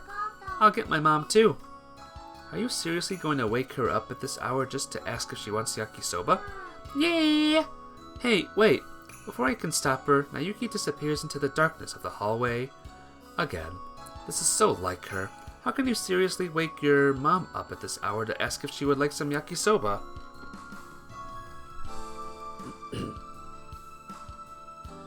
As usual, everyone in this house is way too happy-go-lucky for whatever reason. Eventually, Akiko also shows up late at night to eat yakisoba. I'll put on some tea, and with that she begins to boil some water. Nowadays, it's hard enough for a whole family to get together for dinner, so why would you go out of your way to get this whole family together for a late snack like this? Isn't it nice that we get along so well? Akiko speaks quietly as she sets the teacups on the table. Such a lovely answer to my question. The same goes for Nayuki, who very likely didn't get out of bed just for yakisoba. It truly doesn't seem like the people in this house enjoy being in each other's company. The fun between Makoto and I seems to bring everybody to table night after night. Whether anyone else notices or not, Makoto keeps poking at the cold yakisoba until the end, looking curiously at everyone's faces as she does. Not until 3 a.m. that the family finally goes back to bed. 3 a.m. Oof. Pretty please.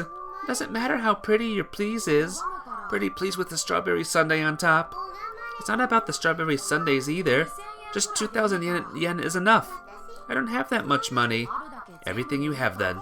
That's not going to happen. What if I need it? I'll pay you back. How about 1,000 yen? That's good enough. And you better pay me back. When it said Kanon, what does it say? ADHD? What are you talking about? I don't think it says that at all, actually. Where do you see that? But you go back home next month, and I'll pay you back next year. I'll definitely need it by then. Okay, I gotta go out. See you later. No, stop! I dodge Nayuki and run outside. All the way to the shopping district. Ah! Rays of the setting sun bounce off the train station windows to cast a red glow on the area around it. The clouds reflected in the windows drift along slowly. The station still looks brand new, having just been renovated this year. Richie! She waves at me with a smile from the wooden bench that's been painted red by the sunset. More like yellow. Look how yellow it is here. Everywhere. This has been my usual evening view for over a week. You're late today. I stopped by the shopping district on the way.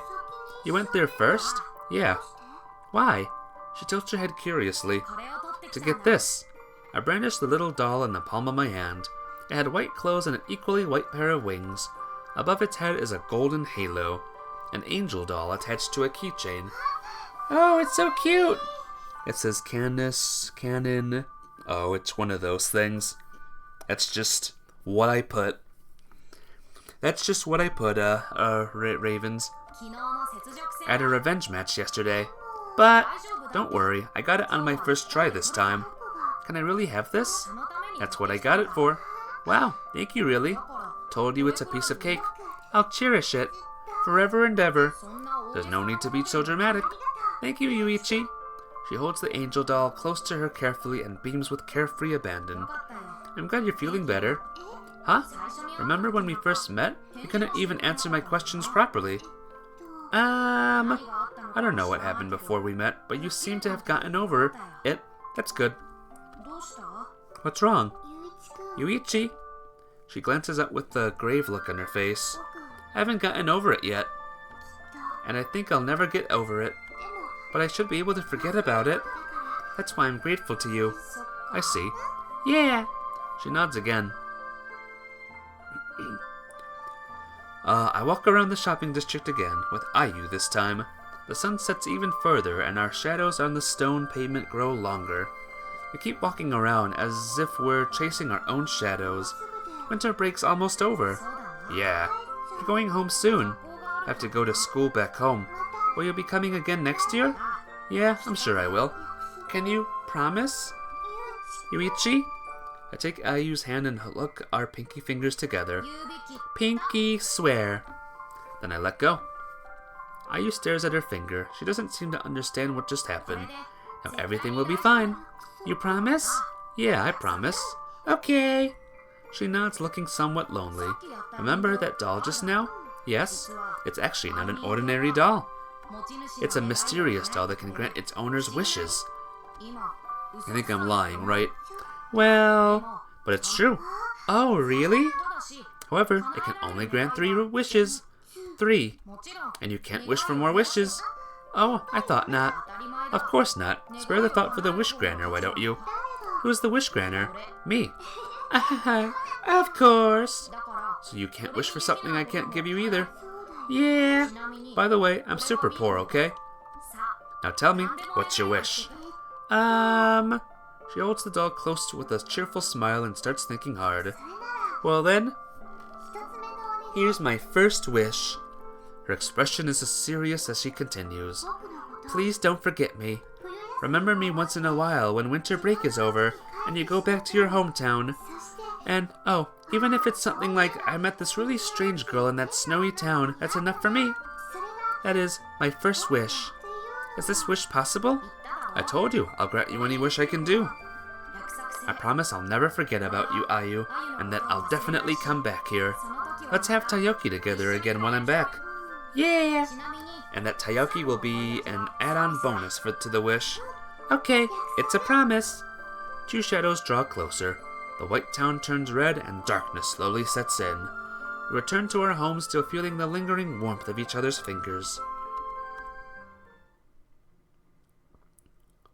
January 16th. The big one. Is it the big one? I don't know. It's morning, it's morning.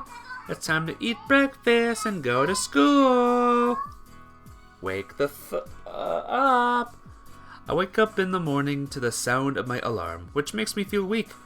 And I open the curtains and crawl out of bed. I change into my uniform, check the contents of my bag, and then stretch out a bit. Saturday. I look at the calendar I just put on the wall before leaving the room, and so the last day of the week begins. Good morning, Makoto. Oh! She looks less sickly as always. Heartburn? Whose fault is that? You reap what you sow. Hope this means you finally learned your lesson. Only made me resent you even more. Makoto spits out the words and leaves. Ugh, some people, I swear. No matter how hard I attack her, her rebellious spirit only grows. I don't see things getting better anytime soon. I should probably try to come up with a better way to deal with her. Wish I could do as well as Akiko, but I'd probably be treating it with contempt just for trying. I worry about what to do as I head to breakfast. Good morning. Whoa. Good morning, Yuichi. When I arrive at the table, I'm surprised to find a strange object there, but Akiko's reaction to me is the same as usual. She's not easily influenced by her surroundings. Whoa. The strange object begins to move slowly. Good morning. The strange object greets me. Zzz. The strange object is fast asleep. Is that you, Nayuki? She's lying face down on the table, so her long hair is scattered all over the place, making her look like some sort of strange object or being. Zzz. But it's rare for you to wake before me. She was already here when I woke up. Zzz. Then that means she remained at the table and fell asleep here. Zzz. Impressive. Sorry, but can you wake her up for me? Okay. Zzz. Ryuki tries to sit up a little, but as if exhausted, collapses back onto the table again. Nayuki, wake up! I want to bar her on the head, but I have a feeling it won't go over all that well with Akiko. I try to shake her a little. An earthquake. Ang? What's that? Zzz. She's still fast asleep as if nothing has ever happening. She's even more formidable than usual today. She probably didn't get enough sleep. Akiko brings me my toast. Well, it was quite the fiasco last night, between the miso soup bath and the late-night yakisoba. And this is a girl who is sometimes asleep at as early as 8 o'clock. I sigh and try to shake her again. She might have already been used to the shaking because she's sleeping soundly and not reacting at all. What am I going to do? Strategy 1 or 2? What does I do? As they say, second is the best. So let's do second. Oh, I am thing says 2. Alrighty. We are both in agreement. 2. Do it. 2 at close to 5. Alright then. 2. Activate. I decide to abort strategy number 1 and proceed with strategy number 2. To abort strategy number 1 and proceed with number 2. I grab my toast and spread strawberry jam on top, something I don't normally do. And then I bite into it. Strawberry jam! As expected, that gets a reaction out of her. The strawberry jam is especially good today. Strawberry jam! Well then, I think I'll have Nayuki's toast as well. No! So, number 2 is steal her toast. Very devilish, very evil of me. Hehehe. Nayuki grabs the plate while rubbing her eyes. And then our eyes meet all of a sudden. Good morning. You're finally up, I see. You really must have been sleepy. Or sleeping, rather. Hey, Mom, can I put jam on your daughter's head? No, I don't like it when people waste food. W. Strawberry jam is delicious. Nayuki appears to be eating breakfast in her dreams. Well, it's a well-timed dream. I'm so full. Alright, you're full. That means we can go to school. Yeah. She nods. Still asleep, she stands up from her seat. It almost seems like a condition reflex. Then I guess I'll take you to school like this. Thank you, Yuichi. We'll be seeing you. Yuki waves as she sleeps, looking as peaceful as ever. Are you ever that tired before school, I am thing, where you're just in a daze? You just don't want to do anything but sleep more? Alright, we still got time to spare, Nayuki. Let's get going. Yes, yep, I felt the same way. Bonnie was making videos. You're back. Welcome back, Bonnie. Good to see you back. I gotta check out some of your new videos. Hey, wait, you're still in your pajamas. Yeah. Change into your clothes. Okay. She nods and begins to take off her pajamas. Pajamas. Pow! Ow! Change into your room. Change in your room. She doesn't have a uniform here to change into. My room. She mutters as she opens the door to the toilet. Pow. You need that algorithm boost? Oh, you'll find it. You'll find ways to mess with the algorithm and make it good for you. Ow! That's a room, but it's not your room where you can change your clothes. You got 100 subs from shorts. Lucky. I gotta make more shorts, guys. How do I make YouTube shorts good? Just go change your clothes into your own room already. My own room. She mutters as if confirming and quickly goes upstairs. Can't even get 100 views. It's tough. Tough getting views these days. Zzz. Pow. Uniform. Uniform. She nods again and goes upstairs. Zzz. Okay, we're finally ready to go now. Your highest is 4.9k views. That's a lot. Yours is 500. Oh man, you gotta learn from I Am Thing. I pull the still sleeping Nayuki by the hands as I rush outside. Wah! Nayuki lets out a surprised shriek. She finally appears to be awake for real. What am I doing outside? I'd probably be surprised too. And I'm in my uniform too. She tilts her head. Never mind all that, we're gonna be late if we don't hurry. But I'm hungry. How can you be hungry? You already ate breakfast, didn't you? I did? Yeah, you had some of your mom's delicious strawberry jam. Now that you mention it, I do kind of remember that. No problem then. That's what you get on all your views that isn't your first ones. Interesting. While holding her stomach, she follows behind me, but the expression on her face is one of complete confusion the whole way to school. From the corner in front of me, I see two familiar figures behind several groups that have joined the wave of students heading to school. Nayuki? Yes? Sorry, but do you mind going on ahead? Not a problem, but why? Just saw some students I know and want to go with them. Please, leak. Cause of strategies. What are these strategies? Nayuki seems a little sad. The truth is that I want to introduce you to them too, but they're kind of an acquired taste. Actually, kind of might be a little too kind. Okay then. She nods again and runs on ahead. I'll see you in class. After seeing Nayuki off, I walk toward the acquaintances I'd found by chance. Hey you two! Oh, hey Yuichi! Nice to run into you. What's going on? Just on my way to school like everyone else. Oh, Sayori should probably wish you a good morning then. Good morning, Yuichi. Good morning, Sayori. And you are the same as ever. Well, I didn't expect anything more. I begin walking next to them. But this is the benefit of getting up early. I get to meet you in the morning. Well, you could do us both a favor then and come every day on time. How long is this game? Long. It's very actually long, Bonnie. Another visual novel I played called Kanon. That took me 30 streams to get to. So, I'm gonna say around that time, probably. I can try. Sayuri's smile makes me want to do just that. 30? Dang, yeah, visual novels are long. They are long stories. But trust me, they get good. What starts off as normal for a while will soon change a little bit. You'll see what I mean. It's slippery, so please watch your step, Yuichi. Your concern for me helps me start the day on a high note. Mai, on the other hand, looks like she couldn't care less if I slip and fall. I try talking to Mai, who was walking on the other side of Sayuri with a blank look on her face, like you'd see it on a total stranger. That's not true. Then what would you do if it happened? If you fell, I'd wait for you to stand. What about you, Sayuri? Sayuri would ask you if you're okay and give you a hand, probably. But maybe you're a little too heavy? Quite the difference, huh, Mai? Mai has more good qualities than you may think. Wow, she even defends you. You could learn a few things from Sayuri, Mai. Mai walks on ahead, completely uninterested. Has she always been like that? Ever since Sayuri enrolled here and first met her? Yes. Is that right? I thought you'd say that. She used to be brighter, greeting everyone she met in a cutesy, high-pitched voice. Sayuri doesn't think she wants to be friends with anyone like that.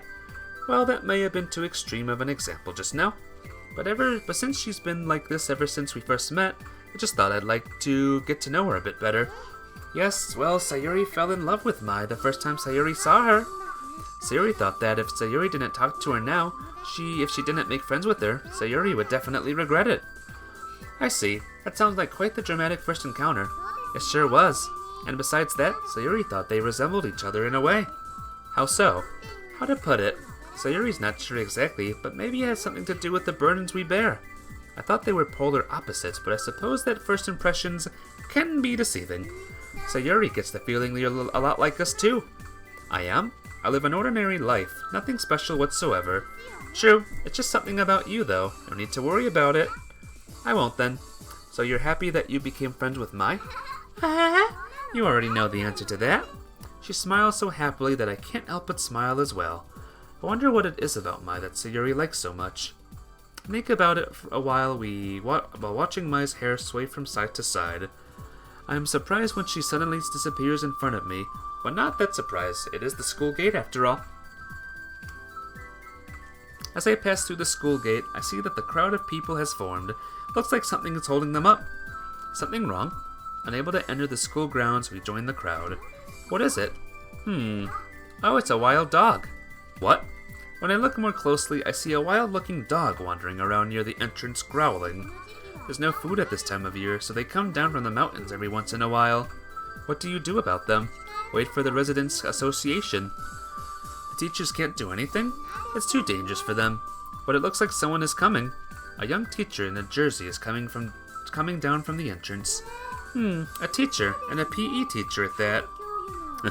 I'll try, Bonnie.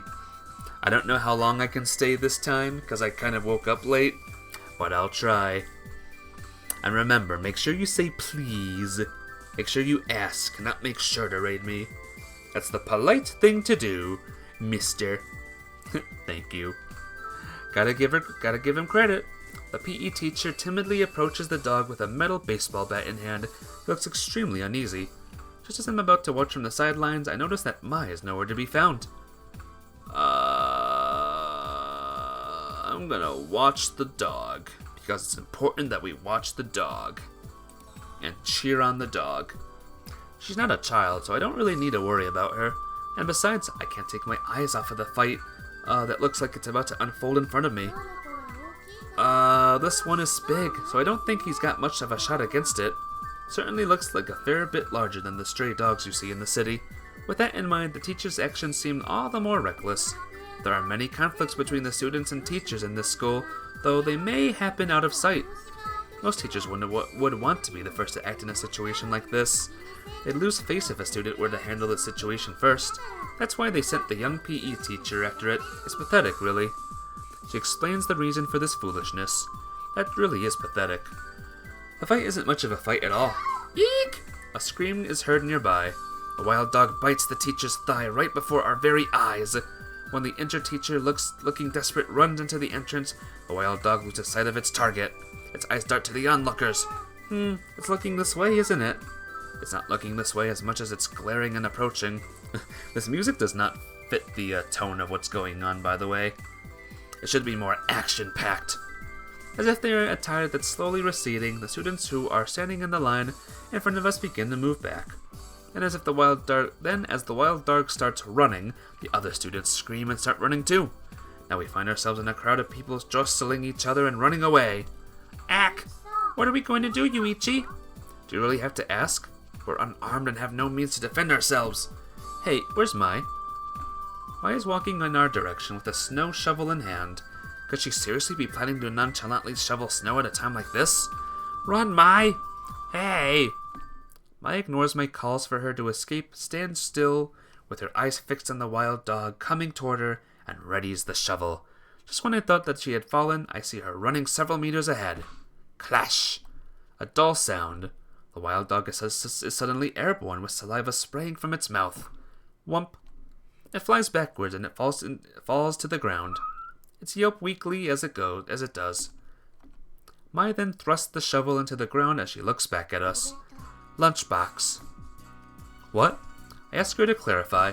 Lunchbox. Lunchbox what? Before Mai can answer, Sayuri comes running. Just stand back and watch the two of them. Sayuri takes out a lunchbox for two, and from her bag, and generously feeds it to the dog that Mai is cradling. The dog devours it ravenously. Our surroundings grow lively again. Was that a third-year student's name again? Or what was that third-year student's name again? It's Kawasumi. Kawasumi. Can't remember her first name, though. She's really scary. I mean, just look at that look on her face. Well, what do you expect from someone who amuses themselves by torturing helpless animals? Breaking windows and torturing helpless animals? One of these days what? I shout at the students even though I'm unable to tell whether they are seniors or classmates. What's his problem? They mumble something as they walk toward the entrance.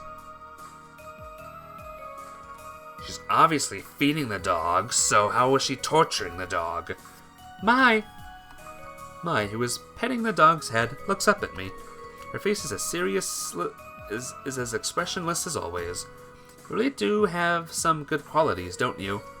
I sit down beside her and pet the dog's body in the same way. Sayuri told you, right? Sayuri is smiling as always. We used up most of our lunch already, but please feel free to visit us again today if you'd like. Sayuri says those words as we part ways. She and Mai disappear up the stairs in silence. What are Mai's good qualities? I ponder the question as I'm changing my shoes. Nobody will ever know, not with the way she handles things at least. I walk down the hallway in my indoor shoes. Good morning! Good morning, Kitagawa. Wearing the same clothes again, I see. Like you aren't. Mine may look the same at first glance, but I actually change them every day. So do I, actually. Liar, even a blind man could see that it's exactly the same. The backside is different. Well, my buttons are. Stop arguing over such trivial things. Look, Ishibashi is here. We'll settle this later, Kitagawa. Exactly what I was thinking, Aizawa. You two are really getting on well, huh? Nayuki seems happy for some reason. The bell rings as we exchange greetings in our classroom for the first time in 2 days as we take our seats. Saturday's short classes pass by without incident. Fourth period ends and homeroom immediately begins.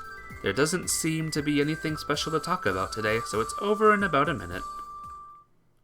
Phew, another week in the books. Well done. I think it's time for a hot bath. We're at school, then I guess I'll settle for a bite to eat. I was only stating the obvious. You're such a buzzkill, Nayuki. It really bothers me to hear you say that. Keep it up and you'll never be an upstanding member of society. Now you're just not making any sense, Yuichi. Well, all joking aside, do you have a club today? Yeah, I don't think I'll get home till evening. That sounds tough. Yeah, I guess it is kind of tough. You should probably just quit. Well, I never once thought about quitting. I would have quit in 5 seconds flat. That's way too soon. But you've really kept up with it. I'm doing my best. Are they by chance blackmailing you somehow? No, not at all. Well, either way, I've never been able to do what you're doing. I don't believe that for 1 minute. You could definitely do it. She reassures me with a smile. I think your basis for that is tenuous at best. So do you have time to hang around? Sorry, Yuichi, but I need to get going. She looks at the clock and hurriedly grabs her bag. Later, Yuichi. See you tomorrow, Nayuki. It won't be tomorrow. Are you sure? Are you okay for time? Ah! She lets out a small cry and hurriedly hurries out into the hallway. Well, I guess I'll go too. As I go out into the hallway, I remember that Sayuri had invited me to lunch. She says that even on Saturdays, when there are no afternoon classes, she has a habit of having lunch with Mai. That's the usual place. I adjust my bag on my back and head to the usual place. Hi. Hello, Yuichi. I sit down on one end of the mat placed there. About half of the lunchbox that was spread out on top is already gone. Sayuri doesn't eat all that quickly, and Mai wouldn't have been able to eat that much in so short a time. The food fed to the dog this morning is the reason why. But the rest isn't messed up, so Mai was careful about how to share it with the dog. It was thoughtful on her part. Sorry there's so little, Mai. Sayuri apologizes even though it's not her fault. We can eat Sayuri's portion. She holds out her lunchbox to Mai. I can't just let that go without doing something to myself. You can have my bread, Sayuri. I'll just have some of the finger food. Saying that, I hand my lunch to Sayuri. Then without saying a word, Mai pushes her lunchbox with her hand toward me. Mai can have Yuichi's bread then. You're okay with that, aren't you, Yuichi? Sayuri's bread goes to Mai. Then I'll give my lunchbox to you, Sayuri.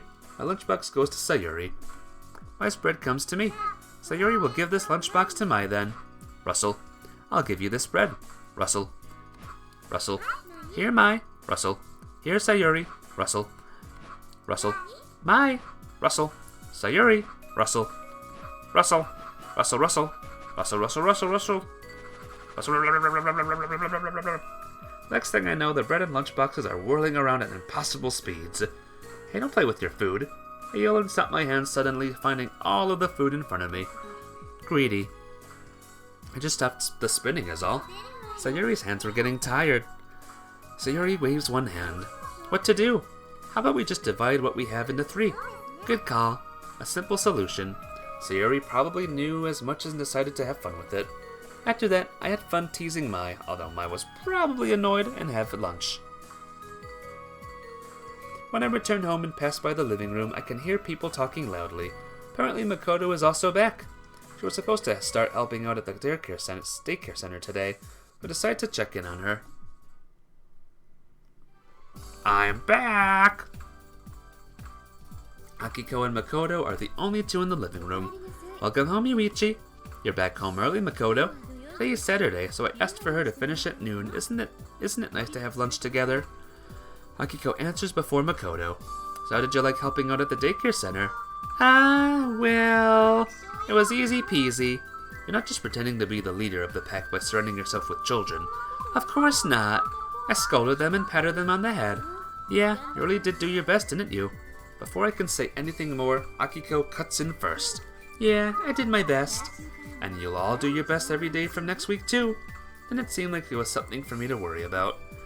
I'll leave the daycare center matters to Akiko. It's not something that I need to be overly involved with.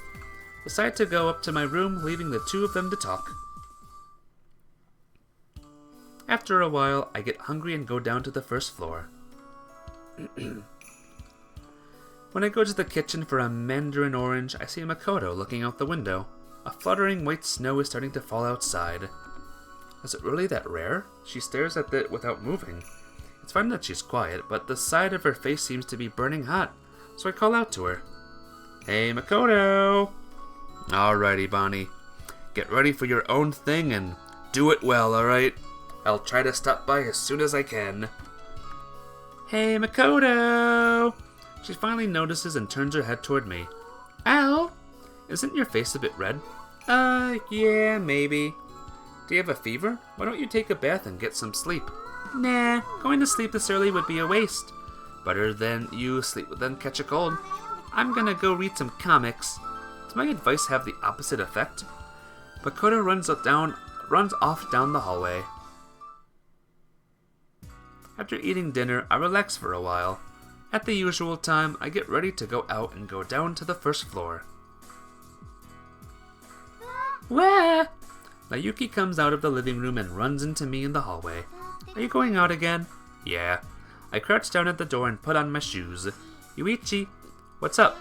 Be careful. Of course. Okay then. She looks less than convinced, but sees me off with a smile. After I stop at a convenience store, I head to the school building at night. The cold air is solid and unwavering. That means either no one is there or someone has been there for a long time. When I appear, the air suddenly shakes and the presence of life begins to drift in. I brought sushi rolls today, though they're still from the convenience store. Do you hate sushi rolls? I don't dislike them. Yeah, right. You like sushi? There's cucumber and natto. Which one do you like better? Natto. Should I roll it? She nods. I unwrap it for Mai, who can't let go of her sword as usual. Here. Mai accepts it silently and bites into it. Crunch. The sound of teeth on seaweed. What's more, the indescribable aroma of natto permeates the area. Well, it's always the case that this fantasy world is suddenly permeated by a domestic atmosphere with my intervention. I lean against the wall and stuff my face with cucumber sushi rolls. Hey Mai. Munch munch. You're not all that smiley, are you? Munch munch. I kind of wish you were.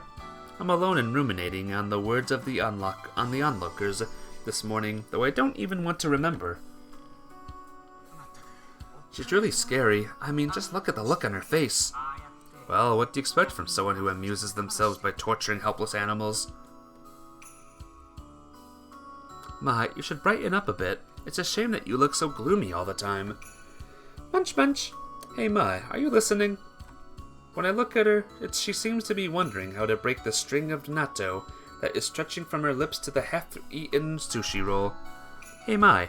I break the thread with my bare hands and wipe it off the hem of my jacket. Yes is Mr. Bear. No is Mr. Raccoon Dog. It's an answer.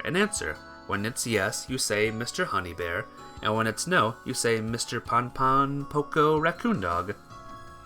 I'm stunned by the lack of reaction, even after my best efforts, so I blurt out the idea I had come up with. Trying to get her to speak cutely.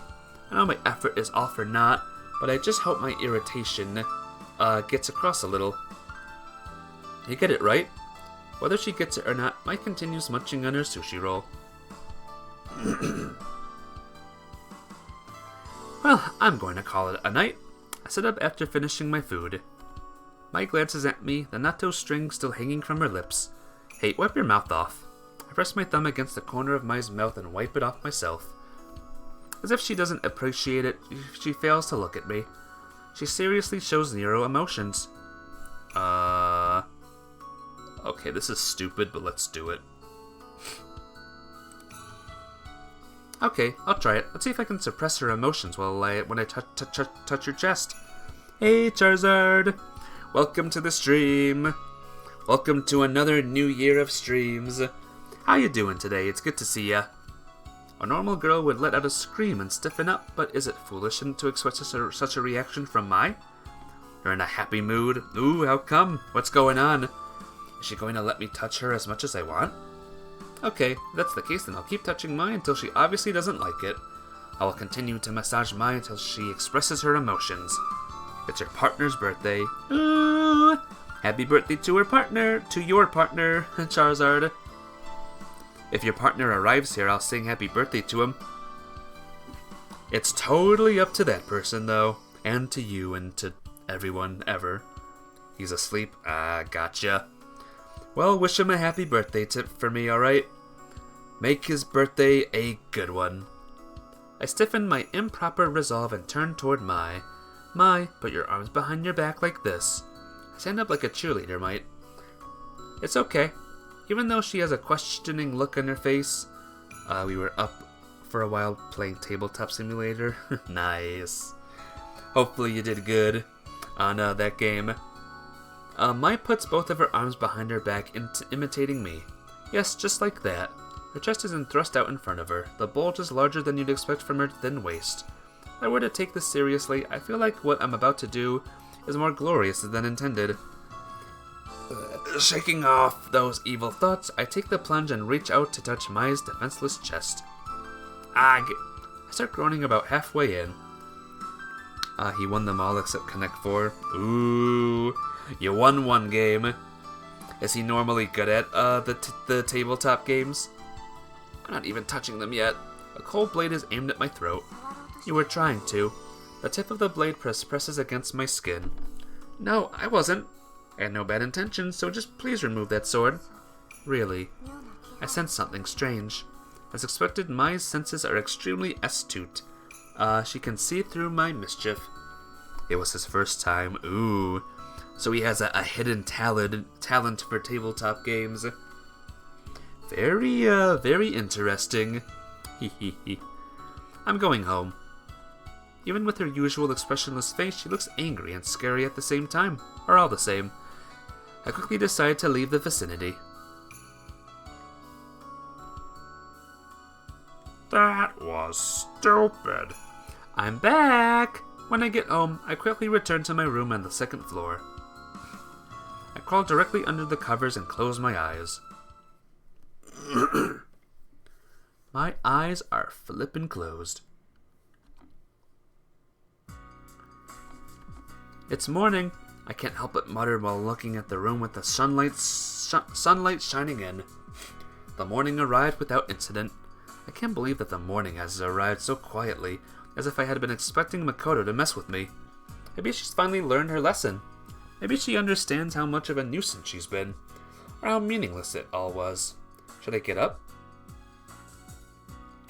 It's been a long time since I had a truly calm morning. I feel incredibly refreshed. I change my clothes and leave the bright room. Today might actually be a good day off. I'm gonna mail him his present. Ooh, what you gonna get him? What you gonna get him, Charizard? I wanna know. I won't say, don't worry. It'll be a secret. The hallway is also quiet. At this hour, Nayuki is probably still sound asleep. I can't bear to wake her up on our day off, so I just pass by the door plate that says Nayuki's room. Oh, he knows already? Alright. Alright. I hope it's something incredible and amazing. I wash my face. Ote Lego Creators 3-in-1 set. Is it like a Lego thing or a new video game or what is it exactly? I'm curious. I wash my face in the sink and go to the table when I'm fully awake. Good morning. You can't type? It's okay. I mostly can't speak most days. Most days. Most conversations. Good morning, Yuichi. Akiko smiles as if she knew I would wake up at this time. Good morning. You're always up bright and early. You're up early too. Akiko pours a warm cup of tea right in front of me as I sit in my chair.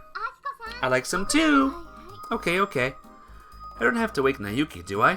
I don't think that'll do much good if you tried. Ooh, this tea is hot. It's a set with 3 sets of instructions to build 3 different builds with the same set of Legos. So it's a real physical Legos. That's pretty cool. I remember Legos. I remember playing with them back in the day. Those were fun. You're not fond of overly hot drinks, are you? Hold on a second and I'll add some ice. Where's Makoto? It seems that she's still sleeping. Ooh, my tongue is tingling. I'll wake her up when the time is right. Much appreciated. Even drinking water makes it sting. Let's eat. I put my chopsticks to work on my breakfast, and we all eat in silence. Thank you for breakfast. Appreciate it as well. I'm gonna go back to my room. I nosily stand up from my seat, and then I try to leave the table. Ooh, you're so mean, Yuichi. Fully intended on leaving before Ayu stopped me. Oh, Ayu, how long have you been here? I've been here this whole time. Sorry, I didn't notice you at all. Ooh, our plan to leave as if nothing happened ends in failure. Why are you eating breakfast here again, Ayu? Because I invited her again. Akiko comes out of the kitchen while clearing the breakfast dishes. Were you wandering around here again? I just happened to be passing by. The more the merrier when it comes to meal times. That might be true, but still. However, the more I think about it, sitting around the table with a girl around the same age as myself in the morning may be a valuable experience. But she really doesn't look like she's my age.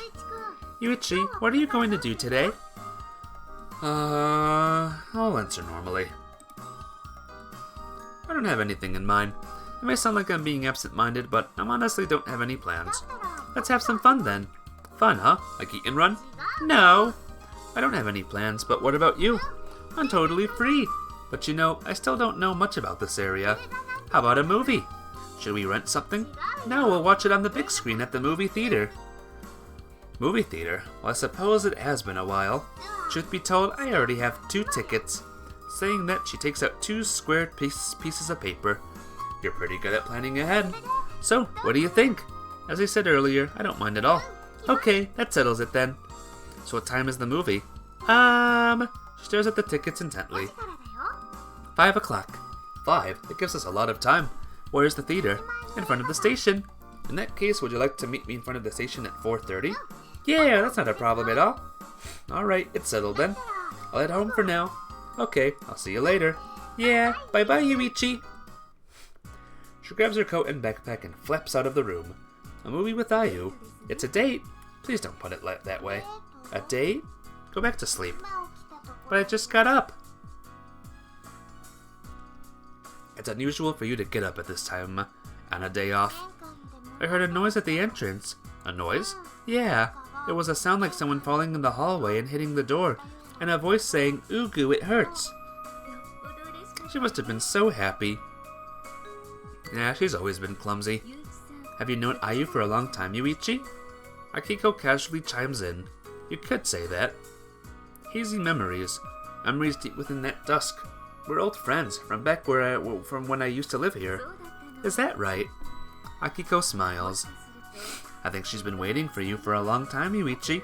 Huh? It's just a hunch is all. She smiles again and then disappears into the back of the kitchen, holding the empty tableware that Ayu was using earlier. Since my memories of Ayu are still vague, I can't deny or confirm her words. After breakfast, I go to my room to kill time. As I'm engrossed in reading the magazine I had bought, the clock passes 12 o'clock. It's time for lunch, Yuichi! I hear Nayuki call up to me from the first floor. I slam the magazine shut and head down the stairs. Huh? What's wrong, Yuichi? Don't you like ramen? It's not that, but is Makoto still asleep? She might be. Akiko shows up with my portion of ramen on a tray. Swish, swish! Ayuki is spinning a Naruto Maki fish cake in her bowl. Stare at it too long and you'll be sucked in. What? Really? That's why I should eat your share for you. Wow, my fish cake! I quickly take a bite out of the fish cake between her chopsticks. That's bad manners, Yuichi. I don't want to hear anything about manners from someone who's spinning a fish cake in their ramen. I was just watching it is all. I was just eating it. Eat your own. Focus on your own. I am focusing on my own. I made a lot, so would you like another helping? Are there more fish cakes? Homemade by yours truly. I think Akiko is unique in that she not only makes jam, but also makes her own fish cakes. I decline the extra helping and slurp my ramen normally. By the way, the ramen itself is also homemade. I decide to go back to my room, leaving Nayuki to help clean up. It's still quiet in front of Makoto's room. Maybe I should wake her. Hey Makoto, just because it's a Sunday doesn't mean you can just stay in bed all day. I knock and shout, but there's no response. Come to think of it, I remember Makoto's face being red last night. And last night was uncharacteristically quiet. Maybe she's still in bed with a fever. Or to throw the door wide open. Hey Makoto. Her room is empty. Where could she have gone? The room is still a mess. Left up the folded blankets, but there's no way she can be hiding there since there's no bulge or anything. Maybe she went to the shopping district to buy something? I'd be grateful if she didn't come back at all, but I'm sure she'll show up with comics and meat buns eventually. If she does, I'll scold her and tell her to show a little more restraint. I close the door to the messy room. I check the time as soon as I return to my room. There's still nearly 4 hours left until I'm meeting Ayu. In order to kill that time, I reach for the magazine I was reading. I should probably get going. The time is a little past 4 o'clock. Now that I think about it, it's the first time I've ever scheduled the time to meet with Ayu, because we always meet without getting in touch first. I don't even know Ayu's contact information or where her house is, so if I lose contact with Ayu, I'd probably never see her again. I should probably get going, say it out loud, and leave the room. I pop into the kitchen and tell Akiko that I'm going out. Yuichi! Ayuki is still watching TV in the living room. Buy me something, okay? Why should I buy anything for you just because I'm going out? I just thought I'd try asking is all. She smiles and waves at me. I wouldn't mind bringing you a pamphlet then. A pamphlet? What, not good enough? You're going out to a movie, Yuichi. Didn't say anything about that. Nope, this is my first time hearing it. I'm going to watch a movie with an acquaintance at the movie theater in front of the station. Is this acquaintance of yours a girl? Maybe. Maybe? I'm not confirming anything. Do you know what's currently showing at the movie theater in front of the station? No, I don't. I thought not. What's with that smile all of a sudden? There's nothing to it. I want to ask more questions, but there's no time, so I hurriedly leave the house. It's really cold. Even though I've gotten used to the lifestyle here, I'm still unable to get used to the cold. If I stay still, I can feel the cold permeating my coat. When I open the closed gate to the house, the snow on top of it flutters into the air. The weather is cold enough to make puddles freeze, but all of the puddles are hidden under the snow. I walk along the same route I take every morning to a different destination than usual.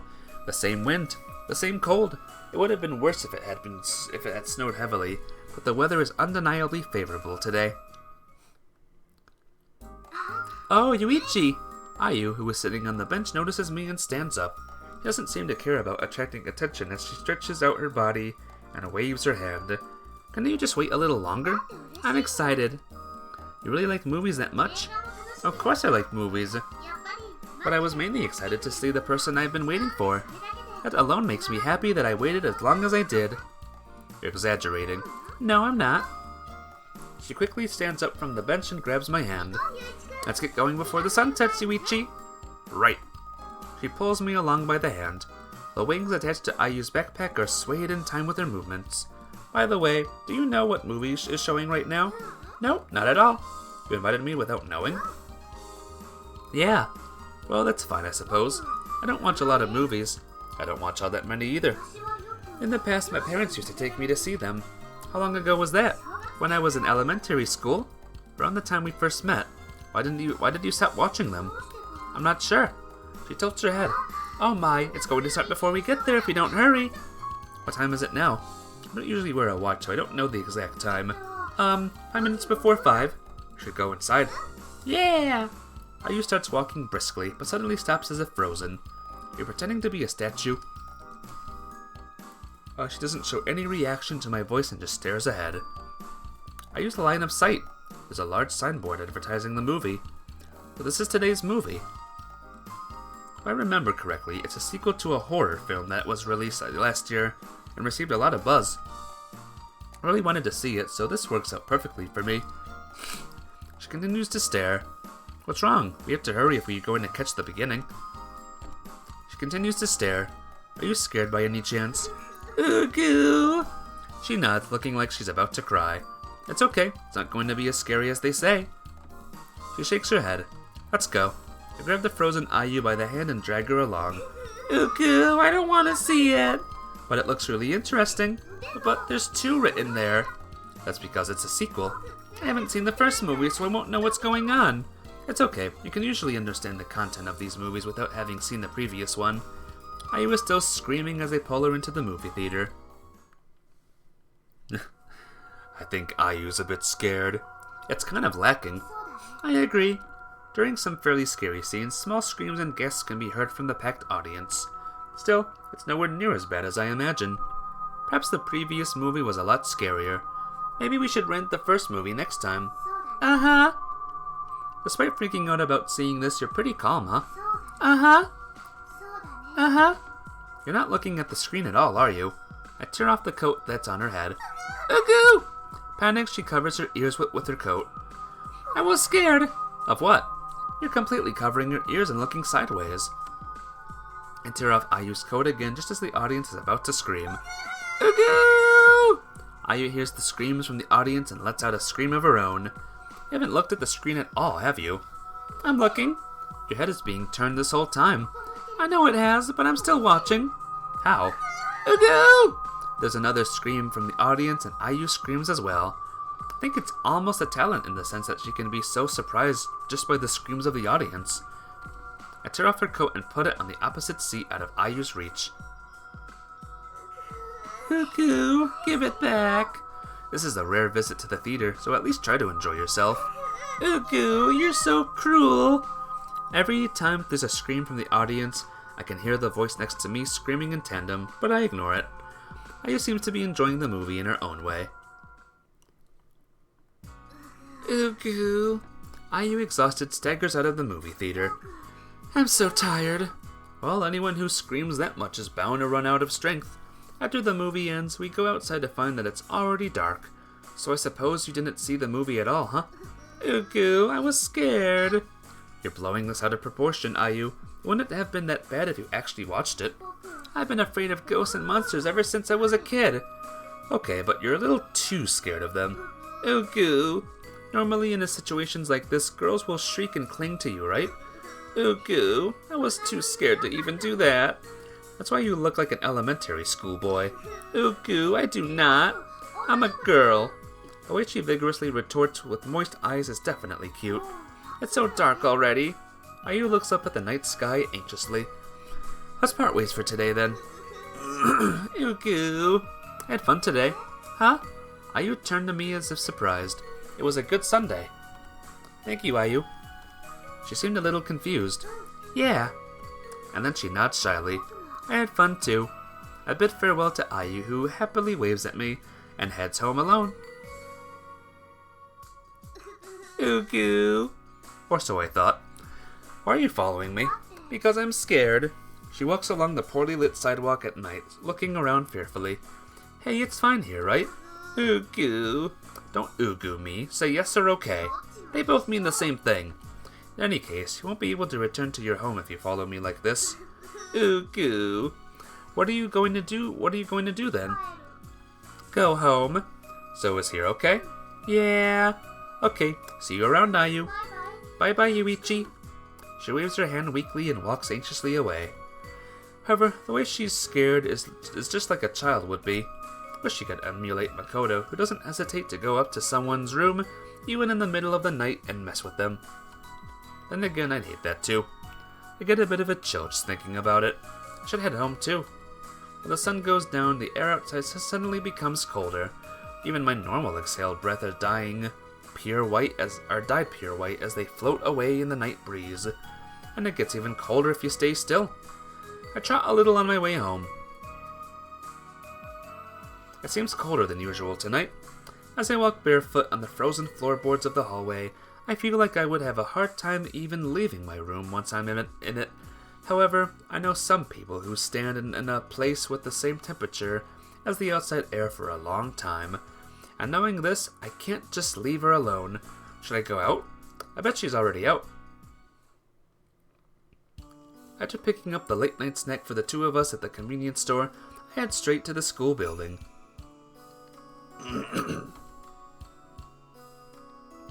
Hey Mai. Mai's image is already etched in my mind as a scene from the school building at night, and that's why I'm confused when I don't see her. Huh? Mai, are you here? I had no idea that the school building, which had always maintained its original tranquility, could feel so deserted.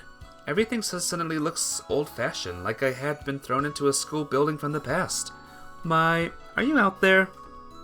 Since she was here on the previous holiday, I thought she'd be here today as well. Wonder if she'd rest on Sundays. Mai, I brought you a late night snack. Come out and eat it. She's not a dog or a cat, so there's no way she'd show up for that. Tap. Mai appears at the bottom of the stairs looking like she had jumped down them. She walks toward me in silence. Are you a dog or a cat? Throw it out there. Well, hey, I brought you a snack, so you want it, right? She nods. I brought skewered rice dumplings. They were on sale at the convenience store. Do you like skewered rice dumplings? I don't dislike them. That's what I thought. Mai tends to not dislike most Japanese food. Considering that she likes both sushi and natto, she may be a true Japanese foodie. Here, I offered 3 of the 5 skewers to Mai. Mai holds them in the shape of a fan with her free hand. It's amusing because it makes her look like a samurai who stopped by a tea house. We're in the middle of a battle, by the way. Huh? Mai quickly slips her lips onto one of the rice dumplings, turns it into a mere skewer, and throws it at my right cheek. I can't tell if it grazes my face or not, but I can hear a groan behind me as it passes by my cheek. Bang! Mai puts her hand on my shoulder and kicks the ground. When I brace myself to support her weight, she quickly flies up toward the ceiling. She grips the sword again, and with both hands she shifts the trajectory from horizontal to vertical. And with all her strength, she swings it down from that height. Whiz! The impact is so strong that it feels like the floor is going to bend. I brace myself where I stand, but Mai just quietly turns around. Swallow before you speak. I get that she had to eat all the rice dumplings in one go, and wield her sword with both hands, but still. Mai wouldn't have had the time to swallow, even if the first one she put in her mouth, so now there must be a total of 12 in there. Her cheeks are swollen to the point of bursting. I bet that the single tap to the cheek would cause one of them to shoot out. Mai's doing everything in her power to chew them all down. I have a feeling it'd be a while until she can speak again. In any case, her lack of movement seems to indicate that the monster threat has disappeared for the time being. She probably wants to say that she let it get away. I bring a rice dumpling still in my hand to my mouth. By the time I finish eating, Mai seemed to finally be able to use her mouth again. I let it get away. I understood the first time. Okay. It's not around any longer. Not now. I see. Let's invite Mai somewhere. Where would we go? I don't know. We're free to leave then. Let's go somewhere. It's a day off after all. It's boring only talking in a place like this. I want to talk to her in peace for once. Somewhere? Yeah, somewhere. But it's getting late. Even fast food would be fine. So let's go. Oh, but you hate fast food, don't you? Wanna go? You can go alone. I'll stay here. Ugh. I can't help but cover my face with my hands again at that irrelevant reply. Hey, stars! Stars over Hyrule has arrived. How are you doing today? That doesn't make any sense. I want to go with you. I wouldn't be inviting you otherwise. With me? Yes, with you, Mai. But I'm staying here. Then I'm staying here too. Aren't you hungry? No, it's just that it's starting to feel foolish to even go through with the trouble of explaining my intentions to her. Have it your way then. I'm going home. Later then, bye-bye. I just nods and I depart the school building for the night. I'm doing good, stars. Just another day of streams and doing random things at home. And, tonight should be fun too, with Fire Emblems. I'm back! When I come home, I feel relieved by its warmth. However, even at this hour, Maya is probably still alone in the school building with no heating. Maybe her senses are dull because she doesn't have many emotional ups and downs. There are some differences between individuals, but at the end of the day, cold is cold. I think about how difficult it must be for her as I return to my room. Taking a bath would be nice. I grab a change of clothes and slip out of my room. After getting out of the bath, I stop in front of Makoto's still vacant room. I hear the sound of someone coming up the stairs. I consider leaving, but stay where I am. Oh, it's you, Yuichi. Akiko shows up with a freshly folded sheets in her hands. Are those for Makoto? Yes, they are. Please excuse me. She walks past me and opens the door to Makoto's room. Akiko must have done something inside earlier, as the previous chaotic books have now been tidied up. Akiko enters the room, kneels down, and begins folding the sheets. She regained her memory.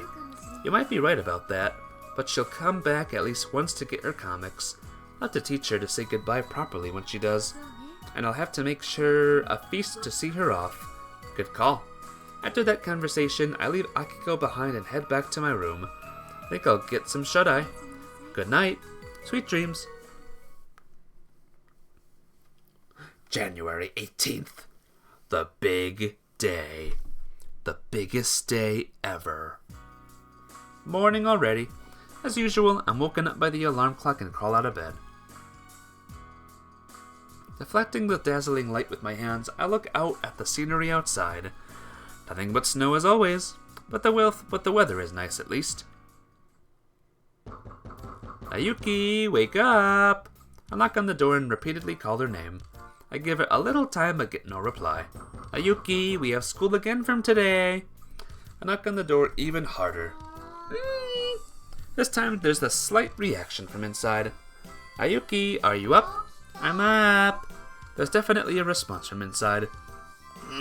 But because this is Nayuki we're talking about, I'm not exactly relieved. For Nayuki, replying while sleeping is a piece of cake. If you're really up, why I want you to answer some questions to prove it. What is 25 plus 7? 32. What's the date today? January 18th. What are your bust waist hip measurements? Bust is 80 and... What? Does it sound like something falling from inside? Why are you asking me that, Yuichi? You really are up apparently. Well, I'll head down first. I wash my face in the sink and show up for breakfast. Good morning, Yuichi. Akiko is smiling as she prepares breakfast as usual. Already on the table are salads, jars of jam, and peeled boiled eggs arranged neatly. According to Nayuki, Akiko does most of the cleaning and laundry in the morning. The weather's nice again today, isn't it? She places toast, which has been cooked to go golden brown, in front of me. I seriously wonder what time she gets up in the morning. Unlike Nayuki, I've never seen Akiko look even the least bit sleepy. The same goes for when I'm seeing her in the middle of the night. Good morning! Nayuki appears at the table holding her head. What's wrong? Why is your forehead so red? I fell out of bed. You're such a klutz. I take a bite out of the toast while trying to look innocent. It's your fault, Yuichi, because you asked me such strange questions all of a sudden. Strange questions? Never mind. Okay then. She smiles and disappears into the kitchen. I asked but didn't get an answer. You almost did. Maybe I should start waking you up like this from now on. Don't you dare. Okay then, answer me now, then I won't ask any more. That's not something that I can tell to just anyone. I could tell you mine. You're a boy, Yuichi. I'm a girl, so it's much more embarrassing. Well, I'm only joking. It's not like I actually wanted to know. However, I'm surprised that Nayuki properly views our relationship as that of a boy and a girl. Because of how Nayuki is, I just assumed that she was oblivious to such things. What's wrong? Your forehead is red. It's your fault. I hadn't paid much attention to it until now, but thinking about it, the relationship between Nayuki and me is rather strange. We're cousins, childhood friends, classmates, housemates, and thank you for breakfast. I put my hands together. Strawberry jam really is delicious. How are we for time? Looks like we have time to spare today, because of my brilliant method of waking you up. Maybe, but please don't do that again. She admonishes me and stands up. I also stand up and head to the entrance. I quickly change into my shoes and go outside. Rushing is a daily habit that has been more ingrained in me, even though I should have more than enough time today. Does Akiko always stay at home? I asked Nayuki, who is walking next to me briskly, a question that I am suddenly curious about. Not at all. She goes to work. When? I think while we're at school. Makes sense. She doesn't seem like the type to be a stay-at-home mother. So what kind of work does Akiko do? I wonder about that myself. Yuki tilts her head in response to my question. You don't know? I honestly don't know. Seriously? Yeah.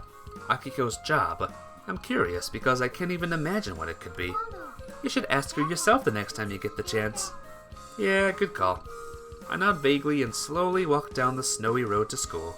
I'm able to find those two ahead of me again. Sorry, but could you go on ahead again today? Yeah, okay. Oh. Ooh, snap. Some things were delivered. I got my headphones finally. So maybe things won't be messed up with the sound anymore. Hey, madam. Heaven will be lurking for some time. How you doing today? If you're lurking, then have a good lurk, my friend. Lurk, gotcha. I feel sorry for my Nayuki, but I also think it'd be best if she didn't meet Mai for now. Good morning, you two. I catch up to them from behind and tap both of their shoulders at the same time. Oh, it's you, Yuichi. Good morning. I wonder if Sayuri has ever been in a bad mood, because she's always smiling. And as usual, this one's face is like a no mask. I can't even tell if she's in a good mood or a bad mood. Even if I were to walk around naked, she'd probably have the same look on her face. Sayuri made lots of food today. I'm lost in a daze when Sayuri looks at me and starts speaking. You'd better eat your fill, Yuichi.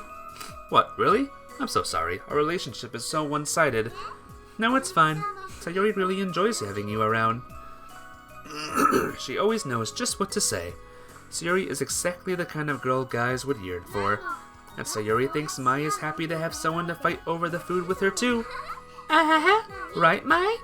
Unlike this one who is considerably less friendly, Mr. Honeybear. Mai actually said something cute. Pop the cork on the champagne, Sayuri. I see that and clap my hands. I remember now. It was something I said. Yes, is Mr. Bear know as Mr. Raccoon Dog. I completely forgot, but she's really saying it. Huh? Are you saying you want champagne with lunch tomorrow? No, I'm not. And are you in the mood for honey, Mai? No. Huh? Even so, Mai's personality won't become any brighter just because she says cute words without even realizing it. However, the way people see her may change. Ultimately, that's what Mai is lacking the most, so it might not be a bad idea to start from there. I call this operation the plan to make Mai Kawasumi popular at school. I'll be the mastermind acting alone, behind the scenes. At lunchtime, I cheerfully appear on the landing. Mai, this is for you.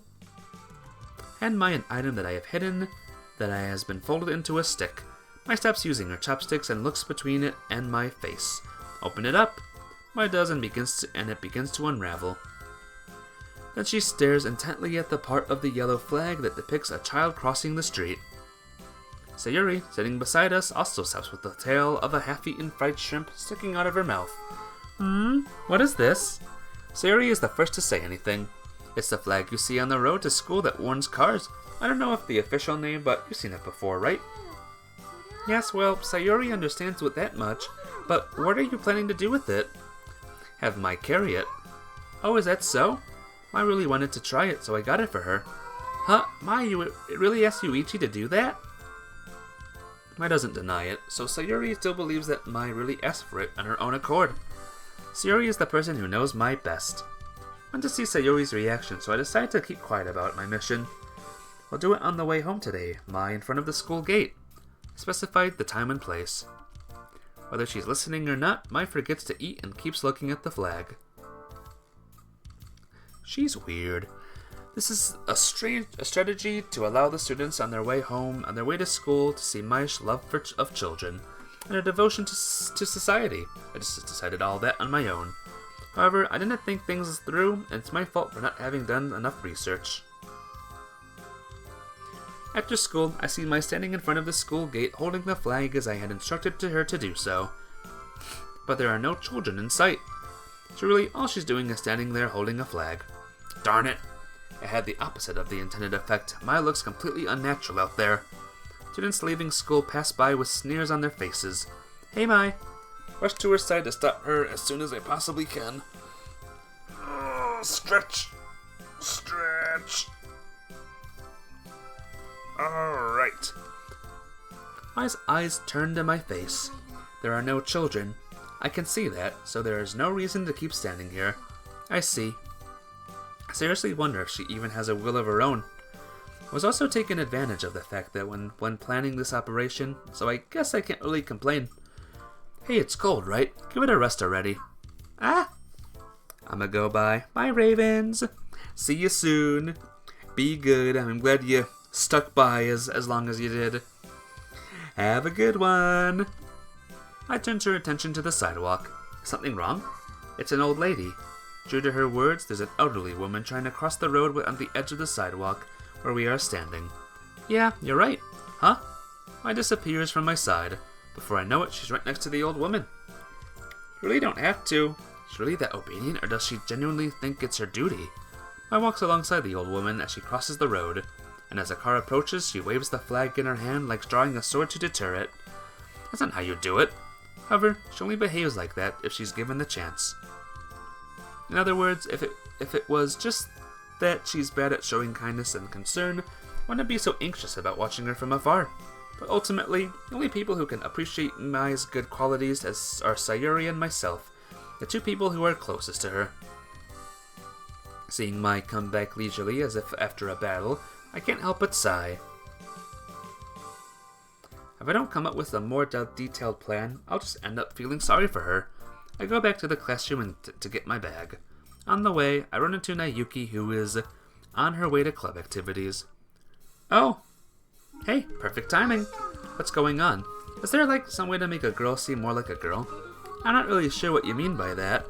I mean it like it sounds. I want to know how to make a gorilla look like girl cuter. A gorilla like girl? Well, she's not really a gorilla, like a gorilla, but that's besides the point. So she's cute then. Honestly.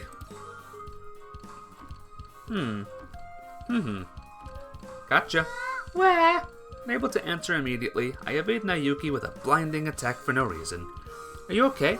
Yes, just surprised is all. My attack doesn't land, so it only surprises her. But I really didn't expect you to hide your embarrassment like that. You think she's cute, don't you? Idiot, don't get the wrong idea. I'm simply asking because she's not girly at all. If you say so. Anyway, try to come up with something for me, okay? Yeah, okay. She smiles suspiciously as if she has something on her mind. At least one of us is smiling. For example, Yuki's looking toward the wall. There's a bulletin board there. She could maybe attend that? Which one? That one. I walk over to the bulletin board to see the poster that Nayuki is pointing at. The title says it's the 1999 school ball. A ball organized by the student council. It's an annual event at the school. Like the uniforms here, the school traditions seem to honor a more medieval style. I never participated in one, so I don't really know what kind of event it is. Nayuki says that as she walks toward the entrance. I'll try to think of something else, but don't get your hopes up too much. She looks back once at the end and leaves it at that. However, I no longer need to have high hopes for Nayuki. I smile to myself in front of the bulletin board. A ball. That isn't the perfect plan to dispel all her scandals. If she wears the perfect dress and dances brilliantly in front of the all high-minded young ladies, she'll definitely become queen of the school. I can't let this opportunity go to waste. I tear the poster off the bulletin board and search for Mai, who is probably still inside the school. Check this out. I am going to pause it there and end it for today, guys. We will pick this up next time. And it's gonna be great. But yeah, I'm enjoying it. I think the game has fixed on a route for me. So I guess we'll do that route first. But yeah, I'll do the raid thingy that Bonnie so wanted me to do. So let's do it. Raid. Alright, I don't know if there's a single person here. I think Star is here. Oh, Minim is here too. But I'm gonna raid this person, guys. Give this kid a big ulti raid. And I'll see all of you very soon with more Fire Emblem. Take care, guys. Goodbye. And raid. And end.